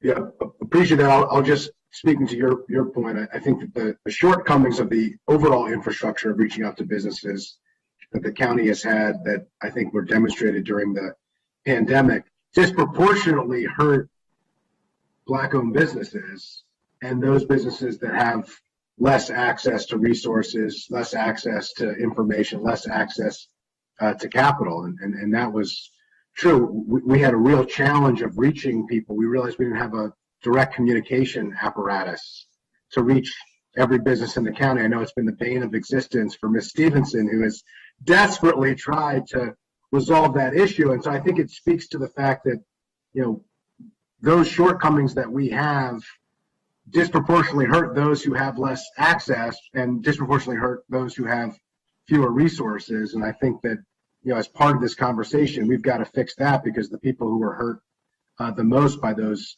shortcomings are, you know, these critical businesses in our community that, you know, are going to be, you know, disproportionately left behind as grant funding comes out, as procurement comes out, as private capital is deployed in the county. So clearly we've got a lot of work to do. So I'd love to, that 360 approach that we've talked about, bringing all the stakeholders that were referenced here, I think that, you know, as we have this follow-up conversation, as was referenced earlier, I really think that has to be a big part of this conversation. I don't think exclusive or separate from resources financially, but part of the conversation, because you know, we got to fix the systems that aren't working, as well as you know, providing you know, gap financial resources that, you know, have not you know, been targeted in a way that they could to actually address the issues previously. So thanks. Super, thank you. I hope I'm not going to put too fine a point on it, but the LEDC is one of the most remarkable organizations in the county. You know, we can turn to them to partner on program after program after program, micro loans, Councilmember Jawando's, you know, retail and other business assistance, also tenant organizing, to Ms. Branson's 360. There, you know, it actually is a very broad community-based strategy, but it is also a very savvy and strategic economic development entity. And I can't really think of the counterpart here. We need to plant that seed. We need to build that program. And I think that's what Dr. Valentine and Tony Parchment and Ken White are saying. And that's, you know, let's build that home and that capacity, and Kim Jones as well, and Herman Taylor, and everyone is saying, like, that's a missing piece of our, you know, of our ecosystem. So, you know, I think getting that started, I'll turn to you in a moment, Ms. Jones. I just wanted to, you know, talk about next steps here. I think I'd like to have the committee recommend to the executive branch to prepare Mr. Fletcher a non-competitive contract with the Black Business Council, and to elucidate the kind of programming ideas that we're discussing today. So, Mr. Fletcher, you'd need obviously to talk with the CAO and kind of work all that out. But we would follow up from this discussion with a committee recommendation to the executive branch to come back to us with a contract and with funding to support that. And then, we'll see how much that covers. We've talked about the incubators a bit separately today, and then we'll see, what pieces might be missing. So Ms. Jones had a comment, then Mr. Fletcher, followed by Mr. Parra. Thank you, Councilmember Reamer, and also Dr. Valentine for capsulizing everything this morning, all of you, actually. I just want to remind you that the Black-led nonprofits in Montgomery County, there's a disparity with grant funding. They are often asked for their infrastructure questions that our white-led counterparts are not being asked about. They're getting a fraction of what the white-led counterparts are getting, and sometimes it's in the same industry. If there is, for example, a youth development organization that is white-led, they're getting much more funding through the grants process than the Black-led nonprofits. So there is a disparity there. And when Councilmember Friedson mentioned we need to kind of get into this infrastructure and how can we support in a lot of different ways, council members, you show up at a lot of events. Are you showing up at the Black-led events? Are you seeking out those organizations? Are you helping with their advocacy? Those are non-financial supports that can be put in place. Introductions, organizations are often asking, saying, well, we weren't born and raised in a certain section of the county, and we don't have the neighbors and the resources that help us get our nonprofit organizations up and running and growing, which is what we're doing over here at Nonprofit Village, trying to get those organizations growing. We just had a story come out last week.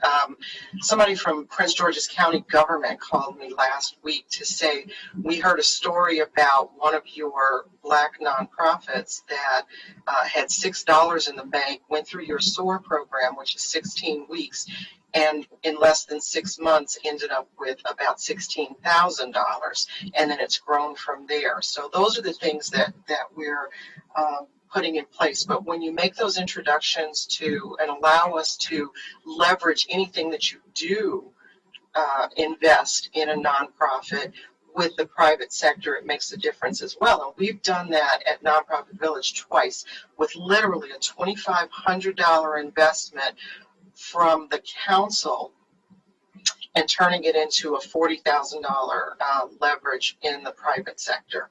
So we've done that with 2 separate programs. That makes a difference. And so it doesn't always have to be all of the financial investment. I think you're all absolutely right that there are a lot of different ways that you can help these organizations. Super. Okay. I know I had announced a queue there, Mr. Fletcher, Mr. Parra, and we need to wrap this up, unfortunately, in about 5 minutes because we have a third mega topic for this morning's committee. So, Mr. Fletcher. Yes, sir. Quick question. Happy to work on the contract. I don't think I heard an amount that you want the contract to be for. What guidance do you have there? Why don't I just follow up with you offline? I think it merits a little bit further discussion. So I've got a number in my head, but I think it would be appropriate to just give that a little bit more thought. Yes, sir. We'll follow up. Mr. Parra. Yes, pretty quick, just to thank Dr. Valentine for mentioning those conversations that we have had, not just within the business advisory group, etc., that we have formed part with. But additionally, it is because one of the things that you already mentioned is very important to that 360 approach that Ms. Branson mentioned, that I agree 100%. And it is the lack of communication, the lack of information going to different type of communities, understanding how do they normally receive this information. So that's why we gave support to that Black Business Council business list, Black-owned businesses list. And we are sharing that information with our newsletters and our communication system, our social media. So that way, that is a support to receive that information that is so important. So that's all I have to comment. So thank you, Dr. Valentine, for all you do and the entire group that is working here. Thank you very much. Okay, great. Terrific. Well, this has been very helpful. I really want to thank all of the leadership from the community that's put these ideas together. And thank you for the opportunity to support your work. And thank you to our partners. So I think we can conclude this conversation. I'm going to go get a glass of water, and then we're going to dive into Thrive 2050. And thank you again. Look forward to our next discussion very soon. Thank you very much. And we'll take a 2-minute intermission. Thank you.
Dr. Valentine, are you going to join us for this next one as well? Absolutely. Actually, Tony and I were.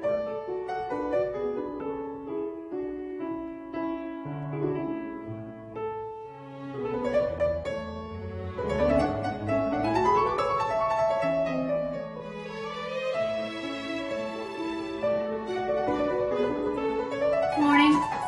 Welcome. Still morning, technically, yeah. All right, great. We're all here. And we'll ask planning to turn on their cameras. All right. Hard stop at 12:30 p.m. today, and we'll, possibly we won't take that long. I'm not sure. I guess I'll preface the conversation by saying I think there's maybe a lot of us feel like this plan is really big and it's hard to kind of get your teeth into, how to make a change because it's so large. And, we're not going to write a new plan. Like we don't need to because we have a good plan before us. But I think there's a lot of confusion as to what exactly we want to do through this process. The sooner that we get words on paper, the clearer it will be. And my interpretation of the packet today is that council staff has asked us for a reaction to some things that have come to mind so that they can better craft some additional language or some changing language, but they need some guidance to do that. That this is a public process and it needs to be all these touch points kind of have to be put forward publicly so that there can be some direction provided. So, it's not easy to do that. it's not easy to edit things in a public process. It's cumbersome and it's confusing. But we've got time here. It's July 26th, and our committee schedule has us at this point. If I probably won't recite the date precisely correct, but the last chapter of Thrive we would take up at committee October 10th, I think, something like that, right, Pam? 11th, maybe it's 11th. Yeah, something. So, Early October. So we've got all of August and all of September and 2 weeks of October, which is 10 weeks. So, we don't have to have every answer today and so on and so forth. We're just, I think we can all just ease up a bit and, we'll work it through together. And, I guess that's all I really wanted to say. We're not going to have a substantial body of text next week. We don't need to. There's time. And so, secondly, again, council staff has presented some reactions, some comments. I've got some notes, that things that stood out to me in reading the introduction, and I'm sure my colleagues do as well. So we'll get into that. I want to say for Ms. Dunn, some of the things in your packet I will personally want to focus on more than others.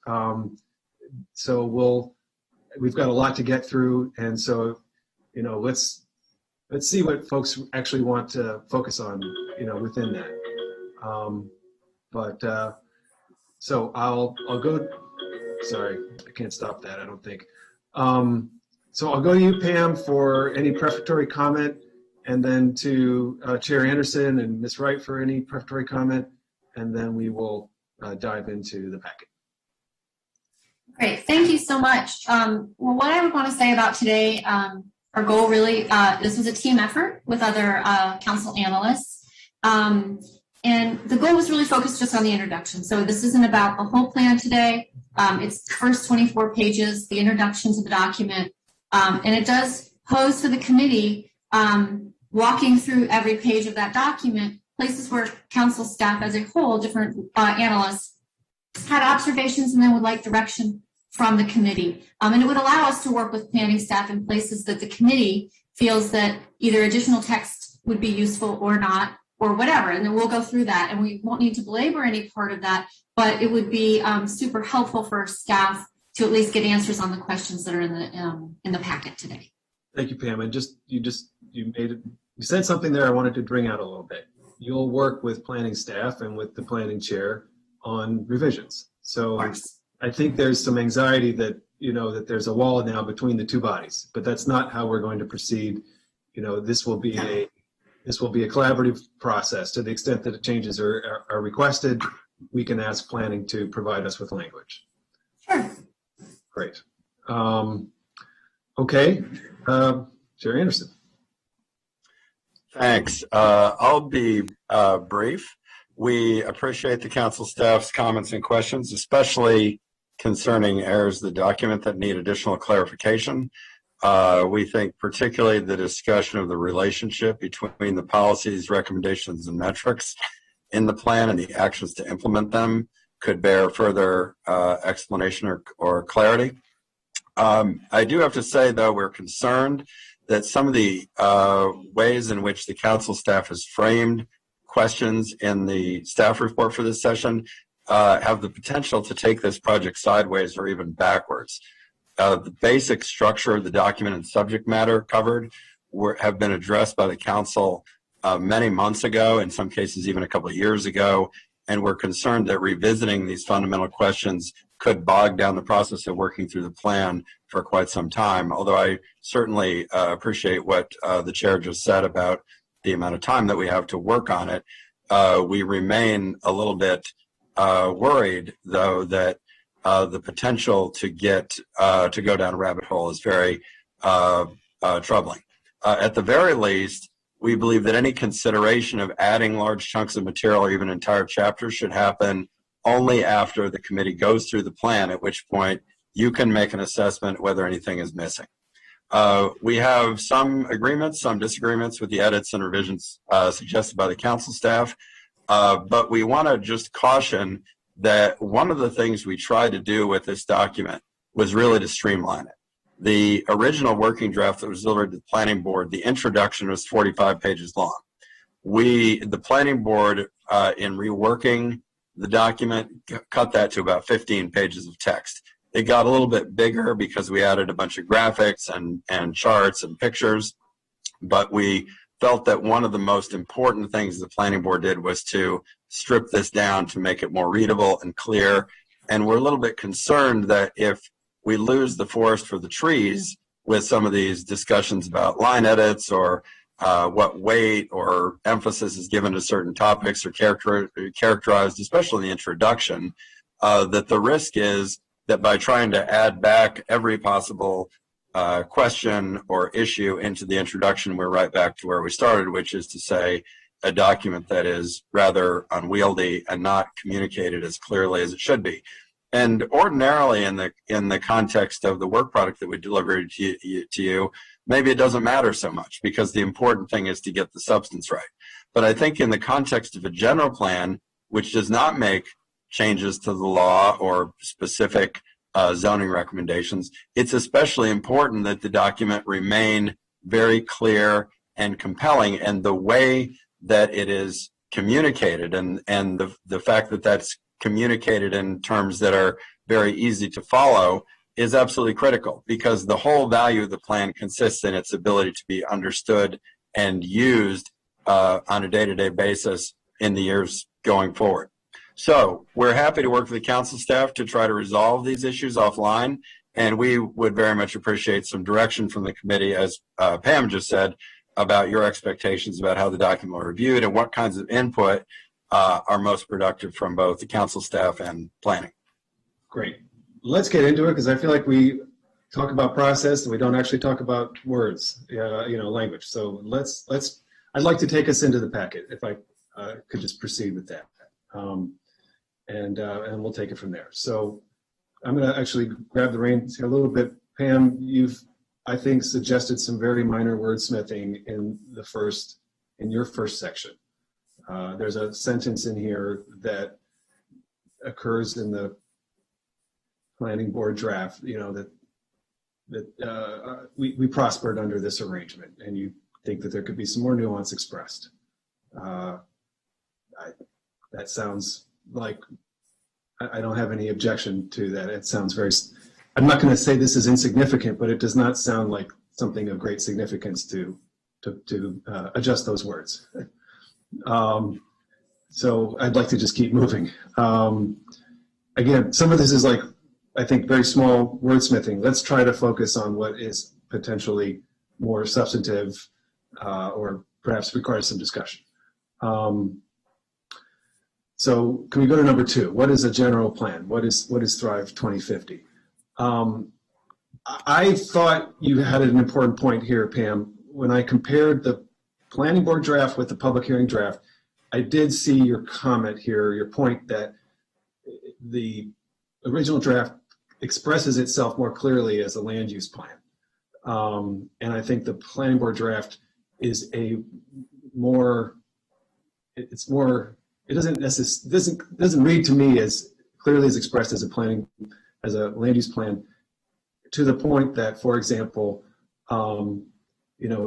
saying what it is and what it isn't. Like, as you observe, the current draft does not say there's no zoning in here. When I communicated to the public about Thrive 2050, I was very clear to say some of those exact same words, that there's no zoning in this, because I think people don't know what a general plan is. And so we have to say that. So I think there could be some improved text in there about what Thrive 2050 actually is. It's a little bit, some of that might have just gotten over-edited out. That's all. Any comments here? Councilmember Joanna. I just wanted to mention, I agree with the outcome. And again, I said to the previous folks, I have a cold, so excuse me. I do think the language about served us well in the past kind of thing. I do think that language is significant actually to change and I know planning knows this. I've been to many of their sessions. I just think it's just a word choice of really driving home the point that there was intentional, separation and benefiting some communities and not others. Which they do later in the document. So I just think making it consistent with those later statements, I think is important. There's another small thing related to that. And I take Mr. Anderson's point that they tried to embed racial equity throughout the document, but there's one place in the book where you show a redlining map or something, but there's no explanation. Like, no one knows what that is, right? And I think it's important I knew what it was, but I think to the average, we should say something about it and talk about why it was bad. And I just think that's another example of, again, the intention was there, but just something to tweak. I agree on the language that you were just talking about, Mr. Chair, about saying what this is and what this isn't. I think that is important as well. And I'll pause there because I know we're going to get into the timeline, but I'll just preview. I do think a shorter timeline probably makes sense as far as the master plan, but we can talk about that when we get to it. Next topic, I think. So, yeah, I think at the moment we're just saying some of the language that had been in there that it says what a general plan is and what it isn't is useful for a person who is trying to understand what they're reading and how it might relate to what are called master plans, and that just establishing that they're different. So again, I think that's fairly minor here. Pam, is there anything else on number 2 that you would want to bring out for discussion? We can get.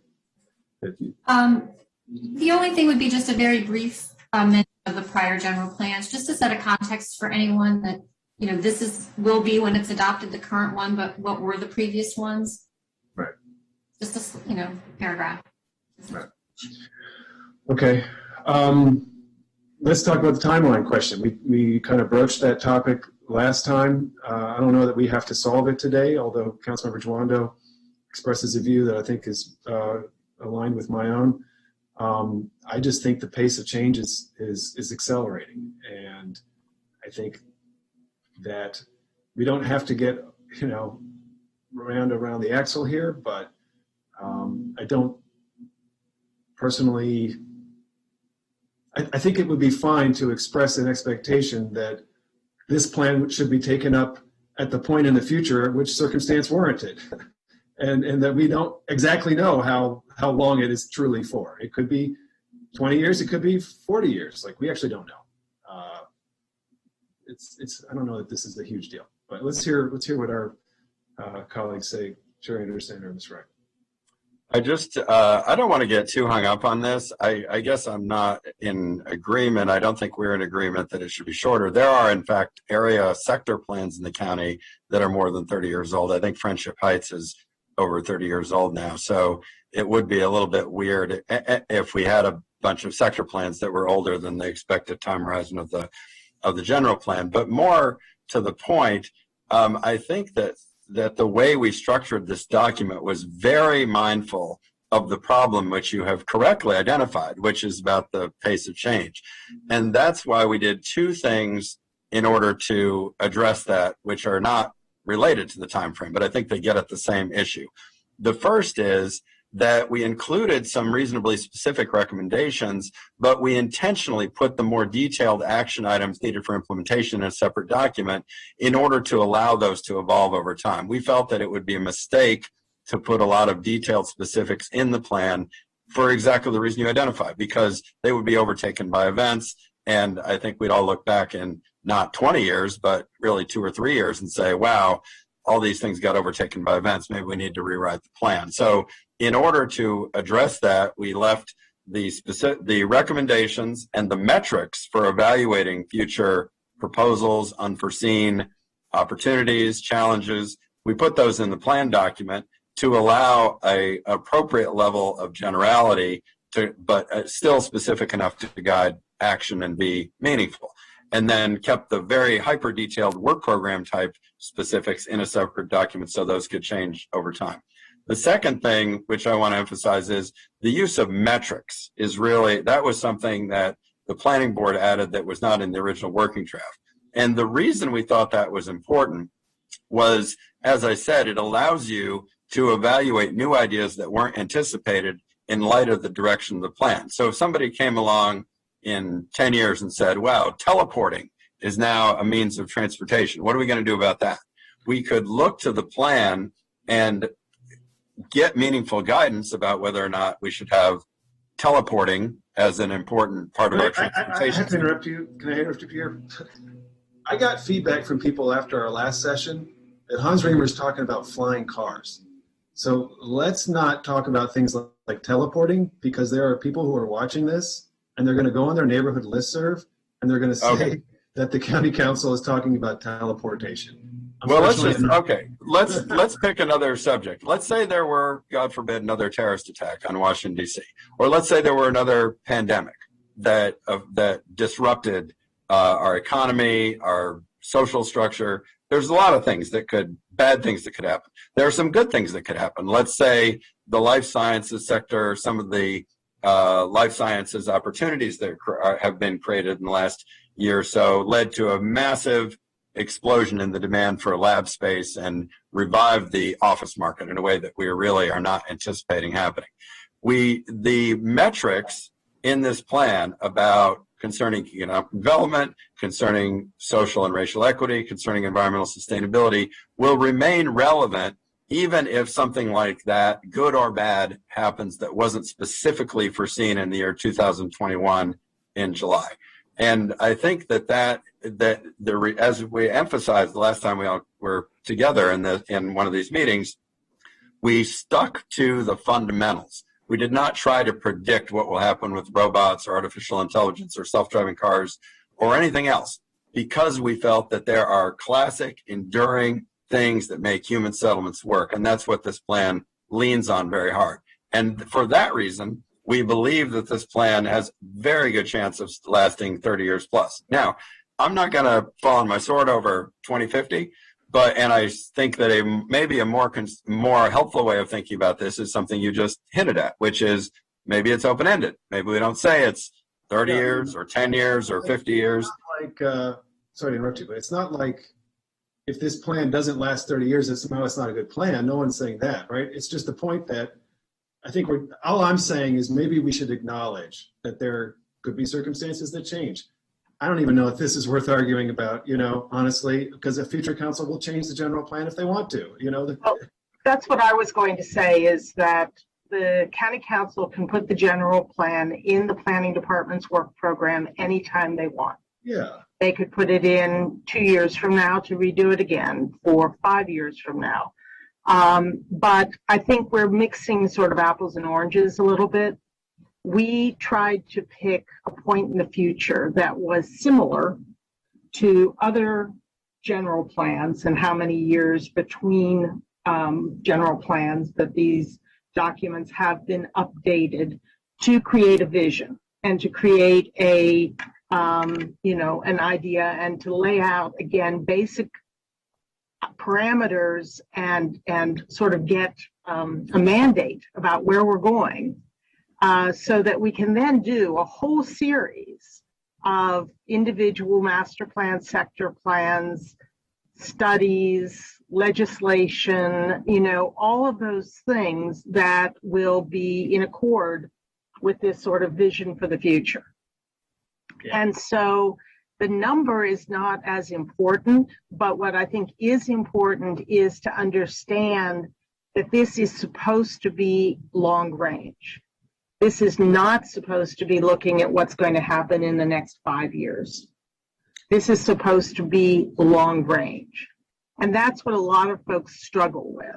Again, we're going to do a lot of work based upon this that is going to deal with the immediate and the short range.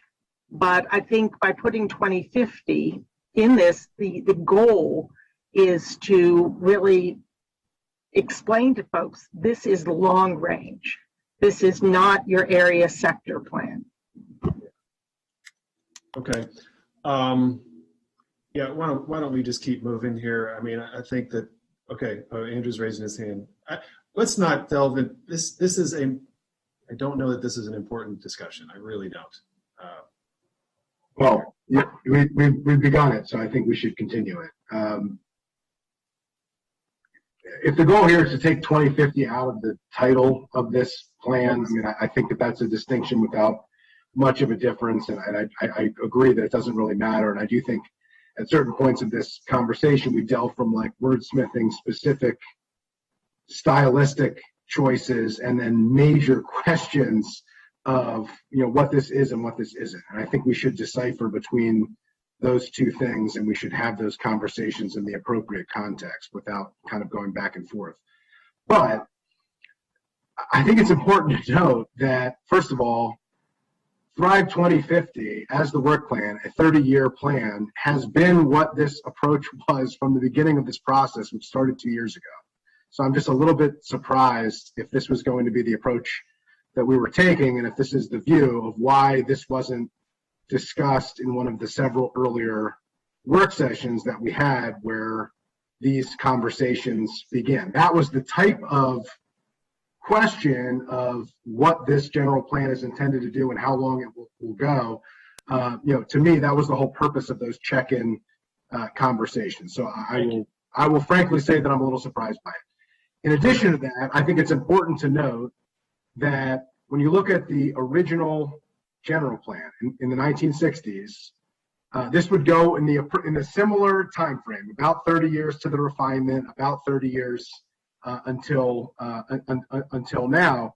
In addition to that, the 15 to 20 year question, that is when the major aspects that underpinned the strategic vision of the general plan were actually implemented.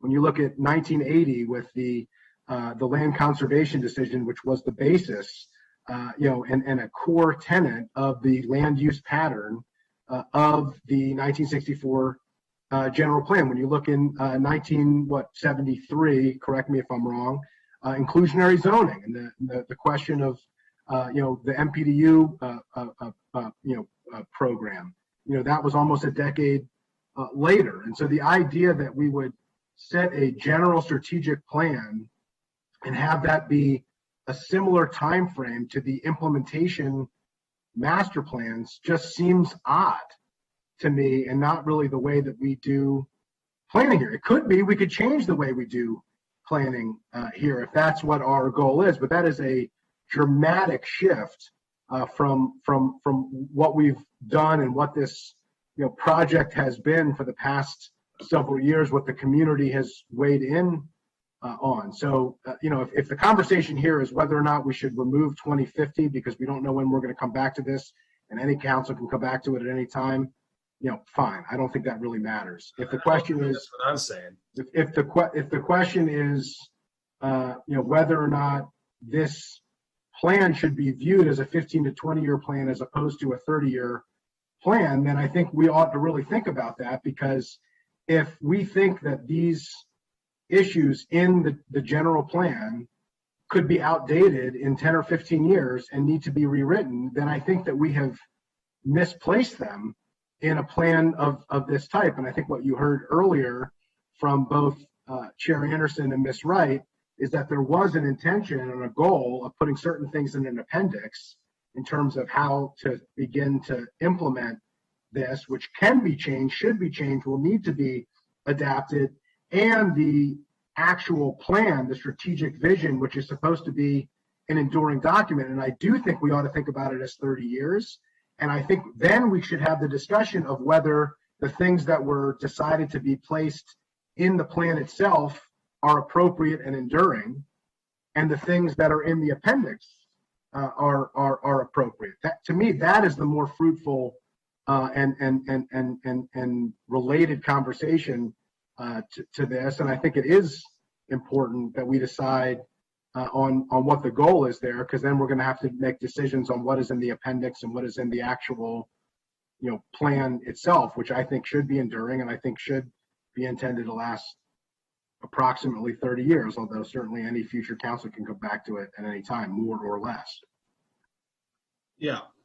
I just want to chime in when you have a second. Okay. If it's on the topic of the time frame, I just think we ought to, this is much ado about nothing. We're not going to change it's not going to be changed from Montgomery 2050. I think our intent is that it is a 30-year vision or longer. It could work out differently. I don't think it matters. And I think everyone's doing a lot of posturing. So let's just keep moving. We don't need to make a change here. Personally. I mean, I do have a question. I mean, I'm no posturing here. Why did Prince George's and Frederick make it shorter? I just and when I looked at their plans, they have a lot of the similar concepts. So if it doesn't mean anything, it doesn't mean anything there. I don't know. I mean, it's a good question. Well, I'm not asking you. I'm asking Pam, or I know you don't know, but I'm asking Pam in the planning department. I mean, just is there a meaningful distinction there? I agree that this, it's okay to have a target goal and things will change, and I don't really, it's not a huge deal in that context. But I mean, Pam's point of overlapping master and sector plans, that's always going to happen no matter what you set the time as. You could set it at 50 years. There's going to be overlapping plans. So I just wanted to know what was the rationale? Yeah, go ahead, Pam. That's staff's rationale is simply to bring a point to the committee. And I know that when this started pre-pandemic a couple years ago, 30 was the goal. And I think everyone believes 30 was kind of our tradition, is how I will put it. The last two plans each occurred in 30-year increments. I will also say there was some sentiment that had this plan been somewhat long overdue. I don't know if that's the case, but if so, maybe 30 years is too long. In preparing for reviewing this, staff read through lots of general plans. In fact, again, we have neighboring jurisdictions under the same Maryland land use laws. We are, and Prince George's and Frederick both picked, I think about 20 years for their plans. But I think the general theme has been in other jurisdictions all undergoing their comprehensive plans right now has been to choose somewhat shorter timeframes. Not 5 years, not 10 years, not even 15 even seems short, I agree. But 20, if that's the average age of a master plan and a time in which we think it makes sense to maybe reconsider things, it was just a question for the committee. Would it be possibly make sense to relook at the policies? This is a policy document. So it's just saying to everyone, 20 years might be a good time to relook at our policies and see if they're still relevant. If you think 30 years is legit for relooking at these policies, that's fine too. Just a question for the committee. Chair Reamer, this is Khalid Afzal. Just quickly, can I add two things? Number one, that it was supposed to be long-term, and when we were looking at what date should we put it, everybody expects it to have some time frame, so we need to, that's why we said. Number two, COG forecast, which is every 5-year increments, go to 2045. And we thought, okay, Thrive Montgomery 2045, it's a little cumbersome, round it out to 2050. The second point is every master and sector plan and functional plan that you will do after the adoption of this plan is a refinement of the general plan. Because that's what it is. Every time you pass a sector plan and master plan is a refinement of the policies in the general plan. So, can I make just a suggestion that might solve everyone's concerns is keep it as Thrive Montgomery 2050. Add a sentence, I don't know if it's in the introduction or what section, that simply says, if events are moving such that there's a lot of change happening, this document might be updated before 2050. That's all I was saying. End of sentence, and just sort of leave it at that. Thank you, Gwen. You're channeling me precisely. I'm trying to these are not mega issues here. Thank you. It's exactly all I was expressing. Thank you. Yeah, well, we can work with council staff to come up with that kind of language. That's not a problem. That's fine. I mean, yeah, and I agree. If we were going to if you're going to say 2040, you'd want to have decided that, a while ago. So, I mean, I think that's fine under this context. I will say, whatever date is in there is going to set the expectation for future councils. I mean, and that's fine. But we can review it earlier. So that's fine. All right. Thank you. I think the expectation is we're trying to do, these are visions of what we think is a reasonable forecast of 30 years. It's just that circumstances could change. Okay, let's keep going. All right. Pam.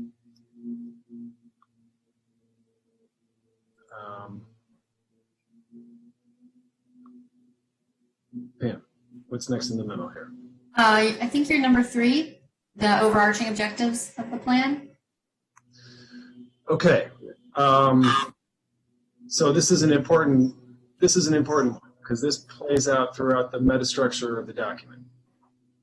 So why don't we hear Casey, if you want to talk a bit about this, and then we can see what additional comments there are. Thank you. I saw the staff's questions as really raising two somewhat related but separate issues. The first is in terms of vision for each of the 3 E's, the big 3 themes. Each chapter has a very detailed discussion of how its recommendations will make the county more prosperous, equitable, sustainable. The introduction explains the problems that are going to be addressed by the plan and the mutually reinforcing set of ideas that it proposes to integrate land use, transportation, and public infrastructure together with implementation around those 3 themes. And we felt that an extended discussion of the quote-unquote visions for each theme or subject would make the document longer and less readable, and honestly not do a lot to help readers really understand it. We think that the ideas or the theories, the themes, the objectives are pretty clear. And, the staff memo notes that the working draft spent 4 pages explaining the vision, and we submit that was part of the problem with the working draft. If you take 4 pages to explain what your vision is, really that's just too much. It's getting to be bogged down. As for whether the big 3 themes should have their own chapters, which is the second issue I think that's raised in this section of the staff memo, as we've said, Thrive integrates these overarching objectives of economics, equity, and the environment into the substantive chapters pervasively. And that's why these concepts don't have their own chapters. So far from demoting the importance of these 3 goals, their integration into the chapters addressing the actual objects of planning, like housing, transportation, the patterns of growth, ensures that they're central to every aspect of future planning and implementation. And finally, as I said before, at the very least, we think that the committee should go through the draft and the content of the chapters before making any decisions about whether you think there's some additional material or chapters that should be added. Because I think when you go through it, you're going to get a better understanding of what's in there and what it adds up to than if you were to make a decision today, sort of in the abstract, before you've gone through those recommendations and ideas about what you think potentially could be added. Okay, so this is an important one. Now, Pam, you've asked us if there should be other, I can't think of other, these 3 fundamental objectives are really important: economic performance and competitiveness, racial equity, social inclusion, environmental resilience. I think those, I can't think of an additional one that isn't really fundamentally covered in there. I can't imagine anyone else can think of one either. So this is a question of, do we want to really consider about adding other chapters, or do we want to embrace the structure of this document? Because there's been, go ahead, Pam. I'm sorry, Councilmember Reamer. So what I would say is the first question was, if you think these are the 3 most prevalent things that are woven throughout the document and the plan and the principles, that was the question. And if the committee's like, this is right, this got hit the nail on the head, let's keep going, I would then want to ask if you could go through each one of those, just because we do have some questions specific to each one. And it's not just related to whether they should have a chapter. I think Chair Anderson has a point. Definitely, as we as staff prepare reports for you on each of the chapters of the plan, and we go through those in September, that is what we'll be looking at. We will make sure that, where are the principled policy recommendations related to these three overarching overarching objectives in every chapter. But I think even in that, this really does just, it's focused on the introduction and it's focused on the text that explains to the public why these are the three overarching objectives. And that was sort of the next piece of the staff report. So let's leave it there. Okay. Well, again, we're talking about whether the core strategy of this document and its focus on these three dimensions of the plan, it works. So I think for my colleagues, I think it makes sense. I think it works for me. So in saying that, I think that leads you to say we don't have to write additional chapters or add chapters back in. That's not what we're hearing from everybody. Councilmember Juwan. Yeah, I don't know if we're at this point, but the point that I think Pam alluded to that I do share some concern is like directly tying in a concise way the policies and strategies to address these themes. I think that is not as clear. And so I'm fine if we kind of go through it and understand it more, to Casey's point, and then see if we need to back into that a little more. I think we can do it that way. But that is something, as I read it, that stuck out to me. The policies. Yeah. Yeah. And they were moved to an appendix. So the actions. Yeah. Removed. Yeah. Well, we've been thinking about this as well, and we think as we go through the chapters, there may be ways to more clearly, with headings in the chapters, say, this is how we're meeting the 3 E's in this chapter, and then sort of state it more explicitly. And then even some of the chapters need a better heading that says these are the metrics. Right. And in that, go and say, also look at the actions that were in a separately published document, sort of cross-reference it a little bit, so that, again, we didn't want the actions in the actual document so that we would have flexibility to change and add and have those actions evolve over time. But I think we can, for the purposes of the clarity that Councilmember Jawando is making, is we can have them better referenced and cross-referenced. Yeah, I think that would be helpful for the point I'm getting at. Oh. Great.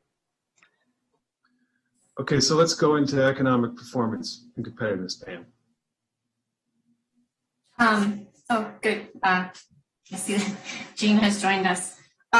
So as the plan pulls out each one of the overarching objectives to give some introductory explanation, some basis for really, okay, why are these, the 3 things? And for economic performance and competitiveness, the staff was reading through, it points to, the economy not as healthy since 2008, has different things that it talks about related to that. It's sort of focused on that one thing. And yet, Steph felt that it didn't clearly actually line back up with talking about land use policies, where it might have a much greater sense of somebody reading it to say, I can totally understand why this is something that the plan should have in it.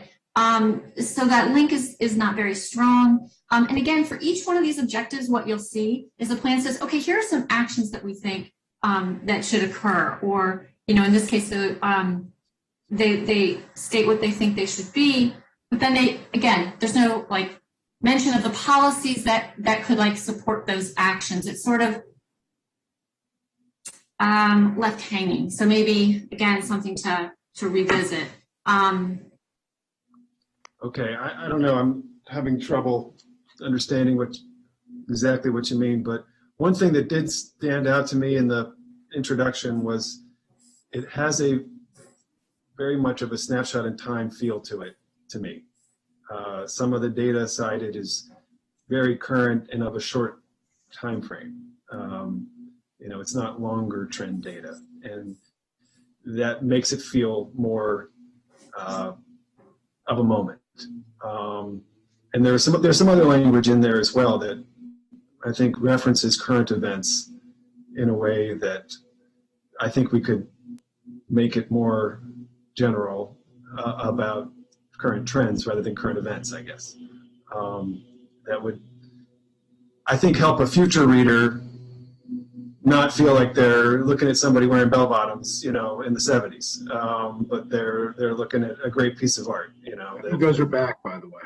I guess maybe they're coming back, but you know what I mean. I think we want to think about what the reader in the future, what frame of mind this will put them into, and having too much discussion about current data could create the impression that the whole thing is out of date versus some of the more, tectonic issues we're grappling with. So generally, I think there's a few points in the introduction that we could smooth out those pieces. Andrew.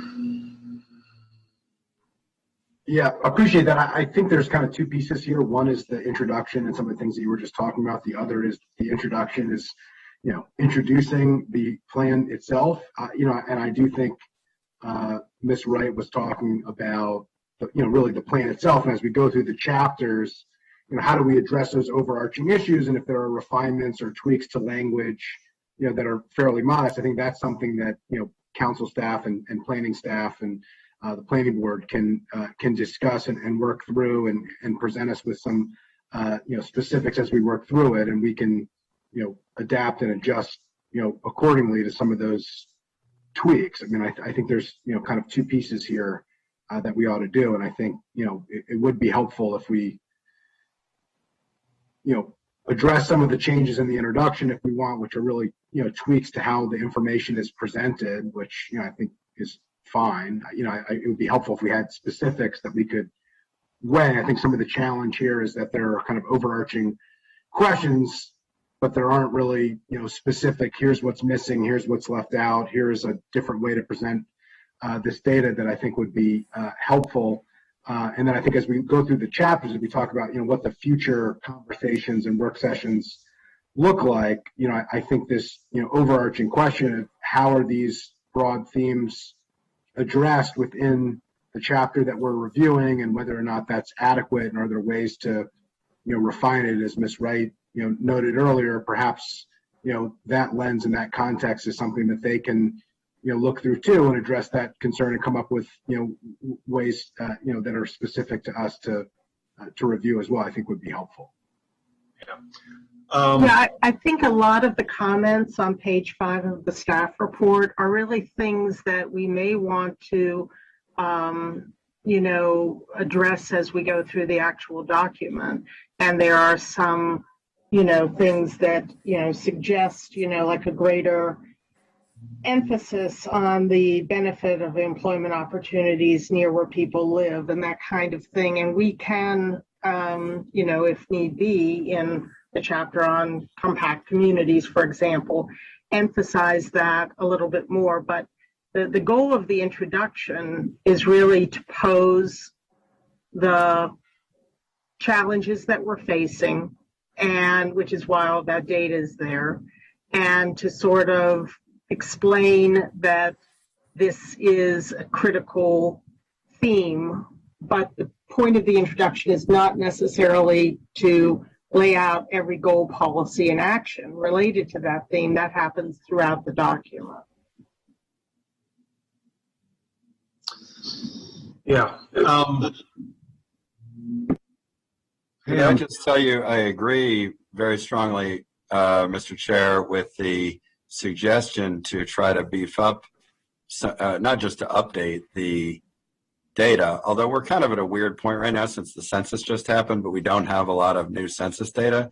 So that's why in some cases we've got data that's, 2 or 3 years out of date, because we're really awaiting a fresh, batch of data. And to the extent that council staff or anyone else has suggestions about more forward-looking projections, we're absolutely, that would improve the document. The other thing which you haven't mentioned, which I'm sort of surprised that along the same lines, is I think a lot of the graphics and the photos that we used, that, to be perfectly candid, was the last thing that we did. And honestly, I don't think we had enough time to really think about really what pictures or graphics told the story. And so with your agreement, I would hope that you would direct us to work with council staff over the next month or so to try to go over some of that, to see if there's more, not just better pictures, but pictures that more sharply help to advance the argument and tell the story that we're trying to get across throughout the document. Sure. Yeah, I mean, part of the challenge here is we are being presented with questions and broad things to ponder instead of editorial changes. And so nobody has any idea what anybody's talking about. And we're all imagining in our own minds what someone's comment might mean. Oh, what does this question mean? What is that direction does that take us? It's not productive. It's not really a way to edit a document. And ultimately what we're doing here is editing a document, and we need language to actually have in front of us. So, you know, it's a tough way to edit a document. I do think we need to look at the graphics. I think there actually are far too many graphics. It makes it a little hard to read. So I would definitely appreciate planning and council staff working together, take another fresh look at the graphic strategy, see what additional suggestions you might have. And I think generally you could probably reduce the volume a bit. One thing that I found that was not mentioned early on, perhaps I missed it, but a general need for us to attract young workers. That didn't seem like it. I think there was some mention of the aging of the population, but I don't think I saw something that was pointed about our need to attract young people, both from an economic and a social perspective. I thought that the historical context in the public hearing draft was quite useful, for the planning document itself. Just refer you back to that for, again, the historical context. I thought there were some points there. Generally you moved away from the trends and challenges format. So the draft that went to the planning board had a trends and challenges format, and it gave the piece a certain series of topics. You moved away from that. As you said, Casey, you shortened the introduction substantially as a result. I think it's worth looking through those trends and challenges again to see if there are particular issues or topics that didn't make it into the planning board draft that really ought to be in there, because there was just a lot there. And I think it helped explain why a general plan update was useful, because there were all these trends and challenges that we're trying to grapple with. So we kind of have a different strategy now for the document, but I do think it's worth, again, just kind of going back through that, chewing on it, and seeing if there aren't some pieces that didn't make it back in that should have. Yes, we can work with that's helpful. That's helpful direction. I thought that the MCDOT comments from Hannah Henn were quite good. If you could please, sit down with those and give some thought to that. Anyway, I just thought they were really good comments, so they came over last week. So if you could please work on those as well. So that's some of my top line feedback. I think that the plan could be a little bit more pointed, that how it's a land use plan. I think it sort of, the reader enters it feeling like it's a policy document about the county.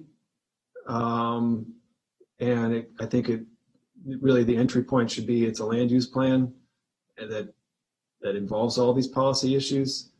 I hope that's not too vague as terms of what I'm trying to get at, but you know, at the end of the day, it is a land use document, right? That's fundamentally what it is. Yeah, I think that's helpful. I think we've said that later on in the document, but if it helps to move it up and make that more clear, I think that's perfectly useful, serviceable change.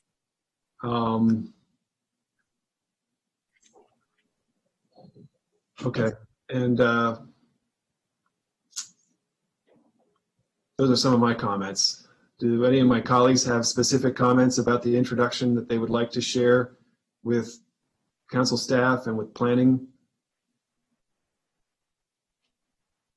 No, I just think it would be helpful. I mean, I think those general, that general feedback is good. I do think that the data, and not the snapshot in time, question and refining that to make it, to ensure that it's enduring would be helpful. I do think, having planning staff, council staff huddle up and think through some of these issues and come back to us with specifics would be helpful. I do think it is challenging to, have these, broad, overarching questions without a specific recommendation of here's what's missing, here's a way to address what's missing. And so I think it would be helpful for us to come back and have actual decision points that we can weigh. So I think that would be helpful as we come back. And, given that we have August to flesh some of these things out, I think that would be the appropriate time to do it.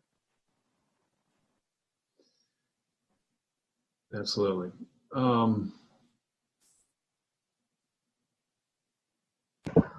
One suggestion in the staff report that I'd love to get your feedback on is, in articulating the vision a little more crisply, which is what's discussed on pages 9 and 10 of the staff report. It was mentioned that slide 23 from our presentation last week seemed to be a very concise way of describing that vision. And we thought so too. We're sorry we hadn't come up with that slide before we did the document. We were thinking that maybe, again, a simple solution rather than, getting into a big debate about should there be a vision statement, what should it be, et cetera, would be to, maybe retool that slide a little bit and literally put that slide in as one page of the document. How do you all feel about that? I like that. I think that's a great idea. It's certainly something that we could amplify the vision component to it. Yeah, I think it's a good suggestion. I mentioned this last time, but the community participation as well. I think that would help address some of the, what we've received in the feedback. I think maybe folks don't read the appendixes, so putting it into the introduction somehow, I think we've already kind of talked about that, but that would be quite helpful. And yes, thank you for the vision. I had a very quick question. I don't know if it's for today or not, but I thought the rank order of, I'm probably going to get an angry text message for saying this, but the arts, chapter comes before transportation. And, this is a land use plan at the end of the day. Like, it seems to me we ought to, it ought to come after some of the crucial things like housing and transportation. It just, as you're reading it, to me, it kind of emphasized that, is this a land use plan or not, Casey? I think the issue with that is that, if this were really an arts and culture chapter, then I would totally agree with you. But remember the discussion we had last week, those first 3 chapters fit together. The way they fit together is, the first one is about the, pattern of growth at the level of the county and region.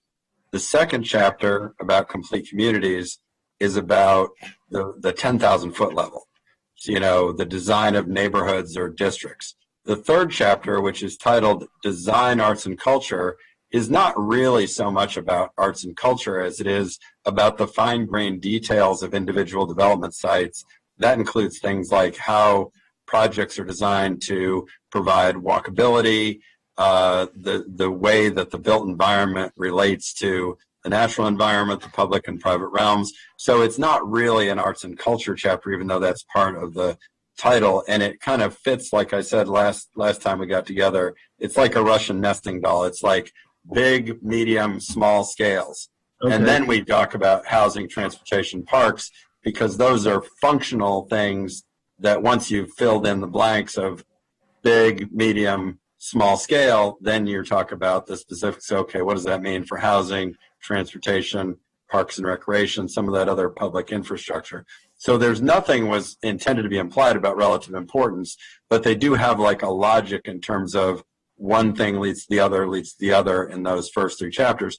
If you like, perhaps we want to tweak the title a little bit to maybe suggest to more effectively communicate the idea that this is not just so much about the arts and culture, it's really about the details of design that fill in the fine-grained details, as Gwen always likes to say, underneath the big picture and medium scale chapters that preceded it.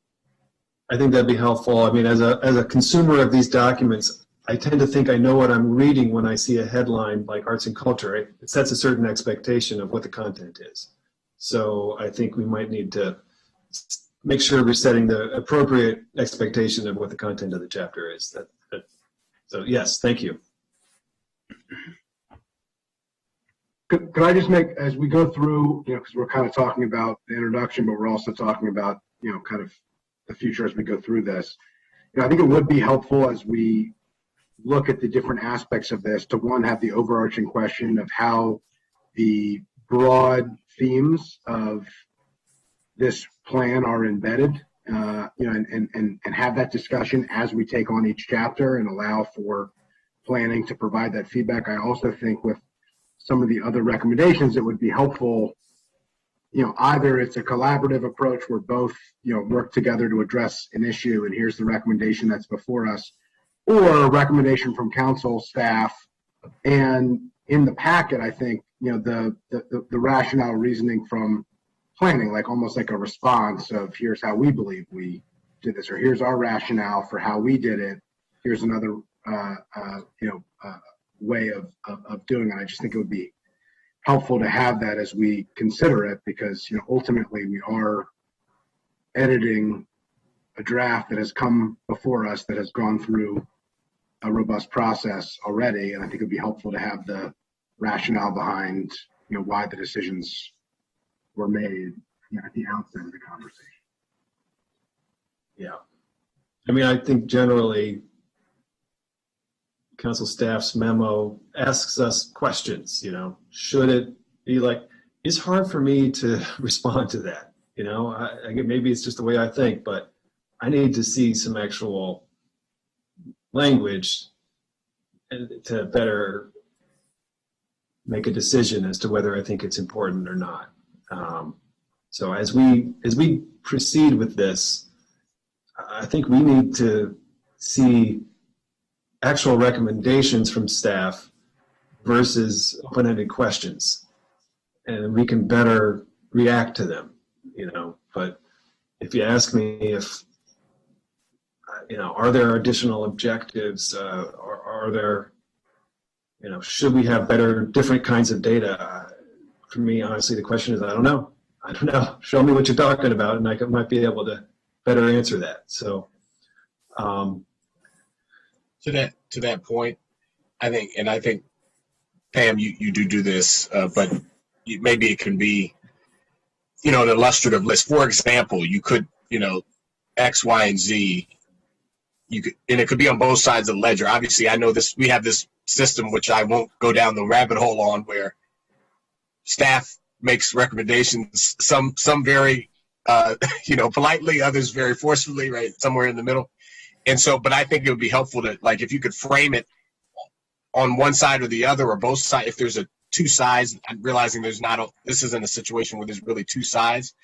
It's just like if you could give an example of, make your questioning point, but then, for example, you could do X, Y, or Z, and that's not every X, Y, or Z aren't everything you could do, but it would just get us thinking in the right frame of what the other, A, B, and C could be. If that, hopefully, I'm making some sense. Okay. And I think what's valuable about the conversations we're having now, and I want to sort of make sure I'm repeating back what I'm hearing so that we can think, so I can see, I think we're all on the same wavelength, but, I think the council staff was in essence asking the Fed committee, do you agree with the general sort of structure and premise of the document? Do you see some significant changes in the structure and premise?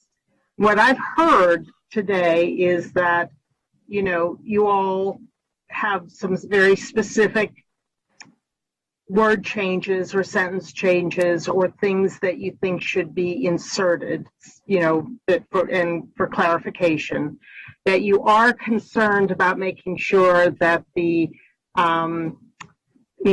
connection to environment, equity, economy is very clearly identified in each chapter, that the metrics are clearly identified, and that the actions in that separate document are cross-referenced or woven in so that people know that they're there. But what I have not heard, and I want to make sure that I'm clear on this, is you are not, you've answered the broad staff question of some of these things of, do you think that, the whole structure of the document needs to be rethought? Do we need to go back more to, the structure in the previous planning board draft? And what I'm hearing, I just am hoping to get some nodding so that we're clear on this and don't revisit it again for each work session, is that you generally think the structure is okay. You do reserve, the right, obviously, after you go through all the chapters, to think about if there needs to be additions that you haven't discussed today, but that you think that we can get some of the clarifications and clarity and emphasis that we need through some editing of the existing document in its existing sort of format. Is that an accurate statement? Yeah, I think that's how I was trying to introduce the conversation today. I will say it's not realistic anyway. If we were going to try to do some kind of massive rewrite, we would have to punt that to the next county council. There are things I liked in the planning board's public hearing draft.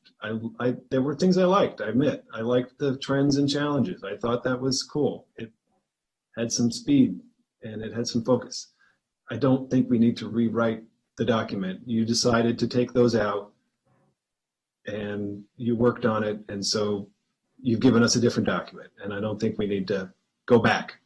But I do want to ask you, look at what was done. You've had a couple months now, 4 or 5 months, to continue to think about this and to see what the community's feedback is, and things are always evolving, so you should be able to, I hope, give us some ideas in comparing these things as to what additional ways might we bolster the document. But no, we're not starting over. I think that has been an anxiety that has been hanging over this conversation since the beginning, and I'm trying to bring it down to earth here and say we're doing some editing, but that's what we're doing. We're just doing some editing. Yeah, and I just so you can hear from all three of us, Ms. Wright. Yeah, I think that's right. And what we talked about earlier about the metrics, which you restated, and connecting the dots between the three emphasis areas.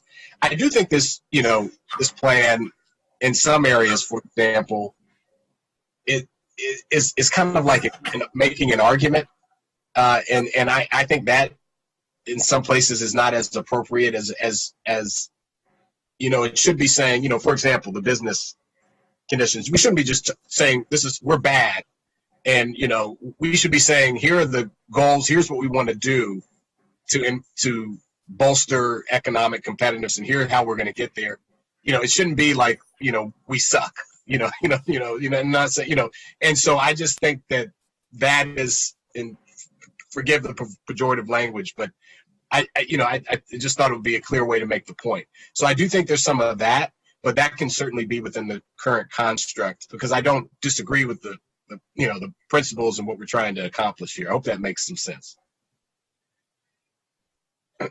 Yeah, I'll just quickly chime in. I agree. I think, Ms. Wright, you've framed it the way that I would. I mean, I do think there are specific tweaks. I mean, this is our document. We ought to weigh in as appropriate. I think, you know, the wholesale structural change to the entire plan is not, you know, a direction that I would be interested in going in, but, you know, methodically going through the document and determining, you know, here's what we did, here's why we did it, here's the way in which we did it, and then, you know, a determination of whether or not we would want to tweak or change or adapt or add in any way would be appropriate. I think that would be in keeping with how we generally go through these. It's a little bit more difficult because you know, I've never gone through a general plan before. I don't think anybody here has in the way that we are. And, you know, these aren't specific. You know, these are, you know, kind of visionary policy-based goals. And so it is a little bit harder when we don't have a specific, you know, policy to determine. But, you know, I think bumpy roads hopefully will lead to beautiful places. I think it's been a bit of a bumpy road to get to where we are, but I think that we're in a better place now and have a better understanding with where each of us are. And I think we'll have those conversations. Hopefully council staff and planning staff can work together a little bit and, you know, talk through some of these issues. You got a little bit of guidance and understanding from us, and we can come back in the fall and, you know, start, you know, tackling these specific questions with, you know, yes, no, include, change, keep type of conversations. Okay. All right. Well, I've for my own part, I've put 7 or 8 specific changes that I'd like to see on the table, and I appreciate everyone's willingness to collaborate here, and we're moving the ball forward. I guess if my colleagues have changes that they also want to make, please share those with council staff, and you know, over the next 6 weeks until we meet again, there's plenty of time for additional improvements, and I think we've covered the introduction today. Any other comments on the introduction? Pam, any particularly, and I'll go back to you, Andrew, any particularly important issues that you identified in your packet that you want to make sure we talk about? There's a lot there. I mean, your packet is as long as the introduction. I think it's about half as long, but I get your point.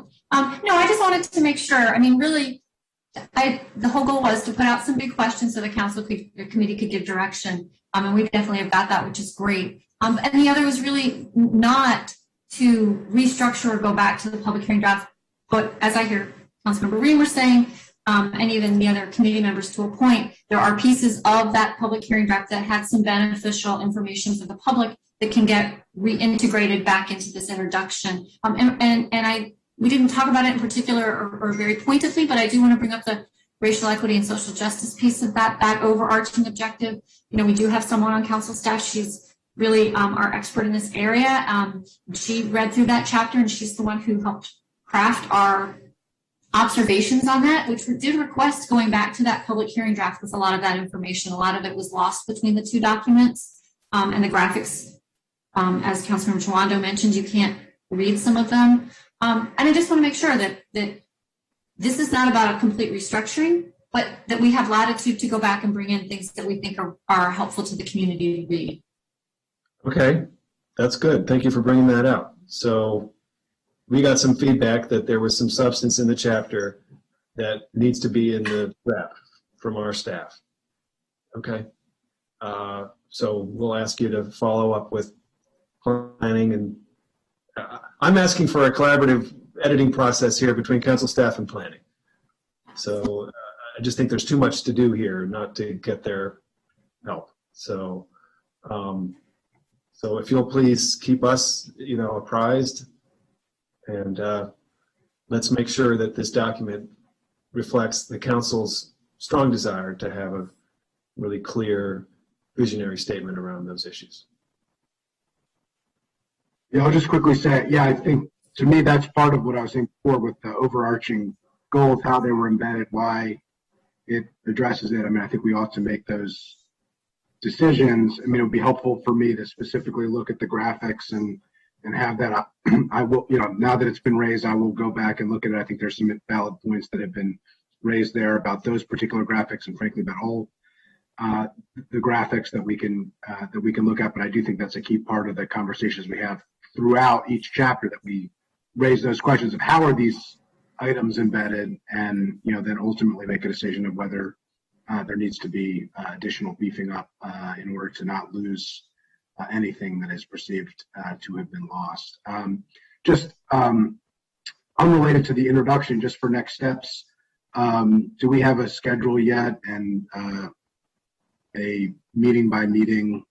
Before we go into that, let's finish with that. We'll finish with that in like 2-3 minutes. Pam, is there any other significant topic? I mean, not hearing the direction from the committee, I think it will be about working with planning staff to integrate material into each piece of the introduction where we've noted things and where they agree. And as for the schedule, it's on the second page of the staff report. It lists the potential or the set dates we currently have now for the committee to meet in September and October, and the chapters that will cover each one of those. Page 2? Oh yeah, it's the top of page 2. So that explains, that details what I explained earlier, that we'll be working on this all the way up through an October 11th committee, and we'll be, just as we've done today, I think, provided feedback on the introduction, and we'll get a redrafted introduction at our first meeting in September. That's the goal. And so it'll be that kind of ongoing cycle.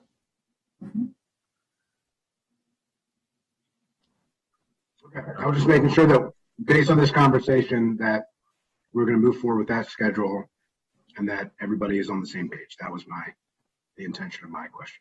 So if that's the case, it's great. Yeah, the only thing is just same update I gave last Thursday or whenever that was. I haven't had a chance yet to connect with council staff on the additional engagement pieces, but I think it can all fit within that schedule. So there just may be some things added in there that are not, so I just want to flag that. But other than that, yes. So just to be clear, Councilmember Duando, so you are going to conduct a certain public, an event or a series of events or something like that? Yes. In September. And is there a particular part of the document that you're seeking feedback on? I think now that we've settled in on kind of, this was helpful too, because now that we've settled it, we've confirmed we're keeping the current structure, the 3 E's, like some of the, so I think it can be structured in a way of like, give us concrete feedback on the racial equity part on this. And so I think we can structure it in that way. we're going to work with council staff and with planning. We will take the lead on it, but I think it'll be some targeted focus groups. And then I had mentioned this idea of a public hearing. I don't have dates because we need to sit down, talk about them, but I don't think they would have to be inconsistent with what we're talking about here. Okay. So please don't take this the wrong way, but this is the calendar that we have to meet. So we need your additional work to, line up with this. So I'm glad you want to do more community engagement. But if we don't hit this timeline, as we've discussed, we have some major challenges with our whole work program for the next 6-8 months. So we'll do our best. Okay. Appreciate that. Thank you very much. Sorry, hope that wasn't I just wanted to, I guess I want all of us to be on the same page. We're trying to hit that. That's the timeline we're trying to hit. So everything else is all good. All right. Okay, well, thank you so much. Appreciate everyone's work here. And we will see you at our next Thrive discussion in September. All right.